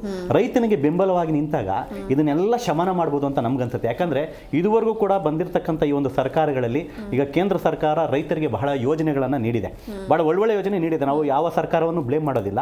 ಕೆಲವು ಒಳ್ಳೆ ಯೋಜನೆಗಳನ್ನ ನೀಡಿ ಇವತ್ತು ರೈತ ಬದುಕಲಿಕ್ಕೆ ಒಂದು ವರ್ಷಕ್ಕೆ 6,000 ರೂಪಾಯಿ ಇರ್ಬೋದು, ಮತ್ತೆ ವಿಮೆ ಯೋಜನೆ, ಬೆಳೆಗಳ ವಿಮೆ ಯೋಜನೆ, ರಸಗೊಬ್ಬರದ ಪೂರೈಕೆಯಲ್ಲಿ ಒಂದು ತಾರತಮ್ಯವನ್ನು ಹೋಗ್ಲಾಡ್ಸಿರ್ತಕ್ಕಂಥದ್ದು ಎಲ್ಲವನ್ನ ನೋಡಿದಾಗ ಇದು ಬಹಳ ಒಳ್ಳೆ ಉಪಯುಕ್ತದ ಒಂದು ಕೆಲಸವನ್ನು ಮಾಡಿದೆ. ಅದನ್ನ ಇಂಪ್ಲಿಮೆಂಟ್ ಮಾಡಬೇಕಂದ್ರೆ ಏನು ಇವತ್ತು ರಾಜ್ಯ ಸರ್ಕಾರಗಳು ನಾವು ಇವತ್ತು ಬದುಕ್ತಾ ಇದ್ದೀವಿ, ಅದನ್ನ ಜನರ ಹತ್ರ ತಂದು ಅವ್ರಿಗೆ ಬದುಕಲಿಕ್ಕೆ, ರೈತ ಬದುಕಲಿಕ್ಕೆ ಒಂದು ಯಾವ ರೀತಿ ಒಂದು ಉತ್ಪಾದನೆ ವಿಚಾರದಲ್ಲಿ ವೆಚ್ಚ ಆಗುತ್ತೆ ಅದನ್ನು ಸರಿದೂಗಿಸ್ತಕ್ಕಂಥ ಕೆಲಸವನ್ನು ಅದು ಮಾಡಬೇಕು. ಇವತ್ತು ನಾವು ಕಂಡಿರುವ ಸಾಕಷ್ಟು ರೀತಿಯಲ್ಲ ಇವತ್ತು ಸಮಸ್ಯೆಗಳು ಪ್ರತಿ ಮನುಷ್ಯನೇ ಇರ್ಬೋದು, ರಾಜಕೀಯ ಕ್ಷೇತ್ರ ಇರ್ಬೋದು, ಸಾಮಾಜಿಕ ಕ್ಷೇತ್ರ, ಎಲ್ಲ ಕ್ಷೇತ್ರದಲ್ಲೂ ಮನುಷ್ಯ ತೊಂದರೆಯನ್ನು ಅನುಭವಿಸ್ತಾ ಇದ್ದಾನೆ. ಅವನು ಹೆಜ್ಜೆ ಇಡಬೇಕು ಅಂತಂದ್ರೆ ನಿಮಗೆ ನೀವು ನಡೆಸಿರ್ತಕ್ಕಂಥ ಸರ್ಕಾರ ಹುಟ್ಟು ನಿಶ್ಚಿತ, ಸಾವು ಖಚಿತ, ಮಧ್ಯೆ ನೀವು ಮಾಡ್ತಕ್ಕಂಥ ಸಾಧನೆ ಒಂದೇ ಶಾಶ್ವತ ಅಂತ ತಿಳ್ಕೊಂಡು ರಾಜ್ಯದ ಚುಕ್ಕಾಣಿಯನ್ನು ಹಿಡಿದಿರ್ತಕ್ಕಂಥ ಸನ್ಮಾನ್ಯ ಶ್ರೀ CM ಆದಂತಹ DK ಶಿವಕುಮಾರ್ ಅವ್ರಿಗೆ ಮತ್ತೊಮ್ಮೆ ಮನವಿಯನ್ನು ಮಾಡ್ತೇನೆ. ನೀವು ಮೊದಲು ಜನರ ಪರವಾಗಿ ನಿಂತ್ಕೊಳ್ಳಿ, ಜನರ ಪರವಾಗಿ ನಿಂತು ಅವರ ಆಶೋತ್ತರಗಳಿಗೆ ಅನುಗುಣವಾಗಿ ಅವರ ಕಷ್ಟಗಳಲ್ಲಿ ನೀವು ಸ್ಪಂದಿಸಿ ಅಂತ ಈ ಮುಖಾಂತರ ತಮ್ಮ ಮಾಧ್ಯಮದ ಮುಖಾಂತರ ಹೇಳಿ ಇಚ್ಛೆ ಪಡ್ತೇನೆ ಮೇಡಮ್. ಇನ್ನು ನಳಿನಾ ಮೇಡಮ್, ಈಗ ಜನಸಾಮಾನ್ಯರು ಈ ರೀತಿ ಸಿಚುವೇಶನ್ನ ಫೇಸ್ ಮಾಡ್ತಾ ಇದ್ದಾರೆ, ಮುಂದೆಯೂ ಕೂಡ ಇನ್ನೂ ಹೆಚ್ಚಾಗ್ಬೋದು. ಈಗ ಅಕ್ಕಿ ಆಯಿತು, ಇನ್ನು ಮುಂದೆ ನೆಕ್ಸ್ಟ್ ಇನ್ನೂ ಬೇರೆ ಬೇರೆ ಅಗತ್ಯ ವಸ್ತುಗಳ ಬೆಲೆ ಏರಿಕೆ ಆಗ್ಬೋದು. ಯಾವ ರೀತಿ ಮೆಂಟಲಿ, ಫಿಸಿಕಲಿ ಯಾವ ರೀತಿ ರೆಡಿ ಇರಬೇಕು ಅಂತ ನೀವೇನು ಹೇಳ್ತೀರಿ? ಒಂದು ಮಹತ್ವಪೂರ್ಣವಾದ ಒಂದು ವಾಕ್ಯ ನೆನಪಾಗ್ತಾ ಇದೆ, ವಿದ್ಯಾ ದೈನೇನ ಜೀವನಂ ಅನಾಯಾಸೇನ ಮರಣಂ ಅಂತ. ಅಂದರೆ ಯಾರ ಹಂಗಿಲ್ಲದೆ ಬದುಕಬೇಕು. ಆಮೇಲೆ ಯಾರದ್ದು ನಮಗೆ ವಿದ್ಯೆಯ ಮೂಲಕ ನಾವು ಶ್ರಮಪಟ್ಟು ವಿದ್ಯೆ ಕಲ್ತ್ಕೊಂಡು ಅದ್ರ ಮೂಲಕ ಬದುಕಿ ಯಾರು ಹಂಗಿಲ್ಲದೆ ಸಾಯ್ಬೇಕು ಅಂತ. ಇವತ್ತು ನಮ್ಮ ಪರಿಸ್ಥಿತಿ ಹೇಗಿದೆ ಅಂತಂದರೆ ನಾವು ಎಲ್ಲರ ಹಂಗಿಟ್ಕೊಂಡು ವಿದ್ಯೆ ಜೊತೆಗೆ ಕೆಲಸ ಮಾಡ್ಕೊಂಡು ಬರ್ತೀವಿ. ಎಲ್ಲರೂ ಹಂಗೂ ಇರುತ್ತಲ್ಲಿ, ಋಣ ಅಂತೀವಿ, ಇನ್ನೊಂದೇನೋ ಒಂದು ಹೇಳ್ತೀವಿ, ಬಟ್ ಎಲ್ಲರೂ ಬೇಕು. ಅದ್ರ ಜೊತೆಗೆ ಅನಾಯಾಸ ಅನ್ನೋದು ಇಲ್ವೇ ಇಲ್ಲ ಮರಣದಲ್ಲಿ ಇವತ್ತು. ಯಾಕಂದರೆ ಒಂದು ಸಲ ಆಸ್ಪತ್ರೆ ಮೆಟ್ಲು ಹತ್ತಿದ್ವಿ ಅಂದರೆ 60-70 ವರ್ಷ ಈಗ, ಅಥವಾ ಏನೋ ಒಂದು ಏನೋ ಒಂದು ಸ್ಟಂಟ್ ಇವಾಗೆಲ್ಲ ಕಾಮನ್. ಈಗ heart attacks are quite common. ಅಂದರೆ ಅಲ್ಲಿ ಮುಗೀತು. ಈ ಅಂದರೆ ಇದೆಲ್ಲ ಆಗಬಾರ್ದು ಅಂತಂದರೆ ನಮ್ಮ ಮಾನಸಿಕ ಸ್ಥಿರತೆ ಮತ್ತು ದೈಹಿಕ ಸ್ಥಿರತೆ ತುಂಬ ಅಗತ್ಯವಾದಂಥ ಅಂಶ. ಪ್ರತಿಯೊಬ್ಬರೂ ಸಹ ಈ ಹೊರಗಡೆಯಂತಹ ಏನು ನಡೀತಾ ಇದೆ, ಹೊರಗಡೆಗೆ ಪ್ರತಿನಿತ್ಯ ಕೊಲೆ, ಸುಲಿಗೆ ಮತ್ತು ಅತಿ ಹೆಚ್ಚು ಕ್ರೈಮ್, ಅಪರಾಧಗಳು ನಡೀತಾ ಇರುವಂತಹ ಚಿತ್ರಣ ನಮಗೆಲ್ಲ ಕಡೆ ಸಿಗ್ತಾ ಇದೆ. ಇದರ ಒಳಗಡೆ ಮುಳುಗ್ದೇನೆ ನನ್ನ ಕುಟುಂಬ, ನನ್ನ ಪತ್ನಿ, ನನ್ನ ಧರ್ಮಪತ್ನಿ, ನನ್ನ ಹೊಟ್ಟೆಯಲ್ಲಿ ಹುಟ್ಟಿದ ಮಕ್ಕಳು, ನನ್ನ ಹೊತ್ತು ಸಾಕಿದ ತಂದೆ ತಾಯಿ, ನನ್ನ ಬಂಧುಗಳು, ಆ ಒಂದು ಒಳ್ಳೆತನ ನನ್ನತನವನ್ನು ಬಿಡದೆ, ಆ ಕಕ್ಕುಲಾತಿ, ಆ ಪ್ರೀತಿಯನ್ನು ಬಿಡದೆ ಅವರ ಜೊತೆಗೆ ಅಷ್ಟು ಒಳ್ಳೆ ಸಮಯವನ್ನು ಸ್ಪೆಂಡ್ ಮಾಡಬೇಕಾಗುತ್ತೆ. ಆ ಮೂಲಕ ನಮ್ಮ ಒಂದು ಕುಟುಂಬವನ್ನು ಭದ್ರವಾಗಿ ಮಾಡ್ಕೋಬೇಕಾಗುತ್ತೆ. ಯಾಕಂದರೆ ಅದು ಇವತ್ತಿನ ಒಂದು ಎಲ್ಲ ಸಮಸ್ಯೆಗಳಿಗೂ ಕಾರಣ ಅದೇನೆ.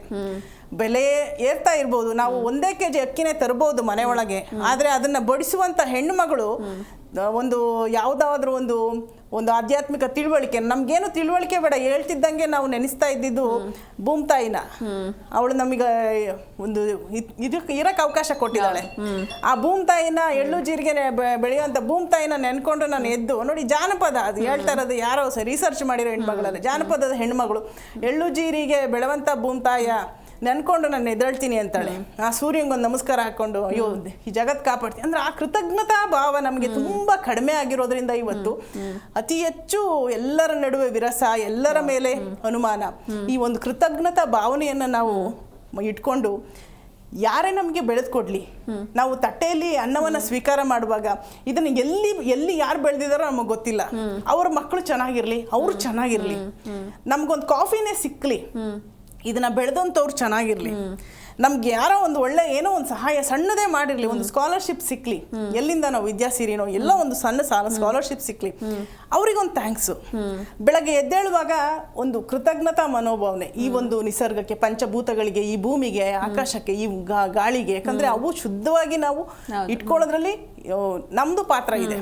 ಆ ಒಂದು ಕೃತಜ್ಞತಾ ಭಾವನೆ ಮೂಲಕ ಎದ್ದೊಂಡು ಅದೇ ಕೃತಜ್ಞತಾ ಭಾವನೆ ಮೂಲಕ ಈ ಮೊಬೈಲ್ ಅನ್ನೋ ಒಂದು ಇದನ್ನ ಬದಿಗಿಟ್ಟು ಮಾನಸಿಕ ಉದ್ವೇಗಕ್ಕೆ, ಈಗ ನೋಡಿ ಯಾವುದೋ ಒಂದು ಕ್ರೈಮ್ ಸೀನ್ ಬರ್ತಾ ಇದೆ ಅಂತಂದ್ರೆ ನಮಗೆ ಗೊತ್ತಿಲ್ಲದೆ ನಾವು ಏನ್ ಮಾಡ್ತೀವಿ, ಅದ್ರೊಳಗೆ ಹೋಗ್ತೀವಿ. ಇದನ್ನ ಹೇಳಲಿಕ್ಕೆ 1000 ಸಿಗುತ್ತೆ ಆ ಥರದ್ದನ್ನ. ಯಾಕಂದ್ರೆ ನಮ್ಮ ಮನಸ್ಸನ್ನ ಸೂಕ್ಷ್ಮವಾಗಿ ಅದು ಹೇಳ್ಕೊಳ್ಳುತ್ತೆ.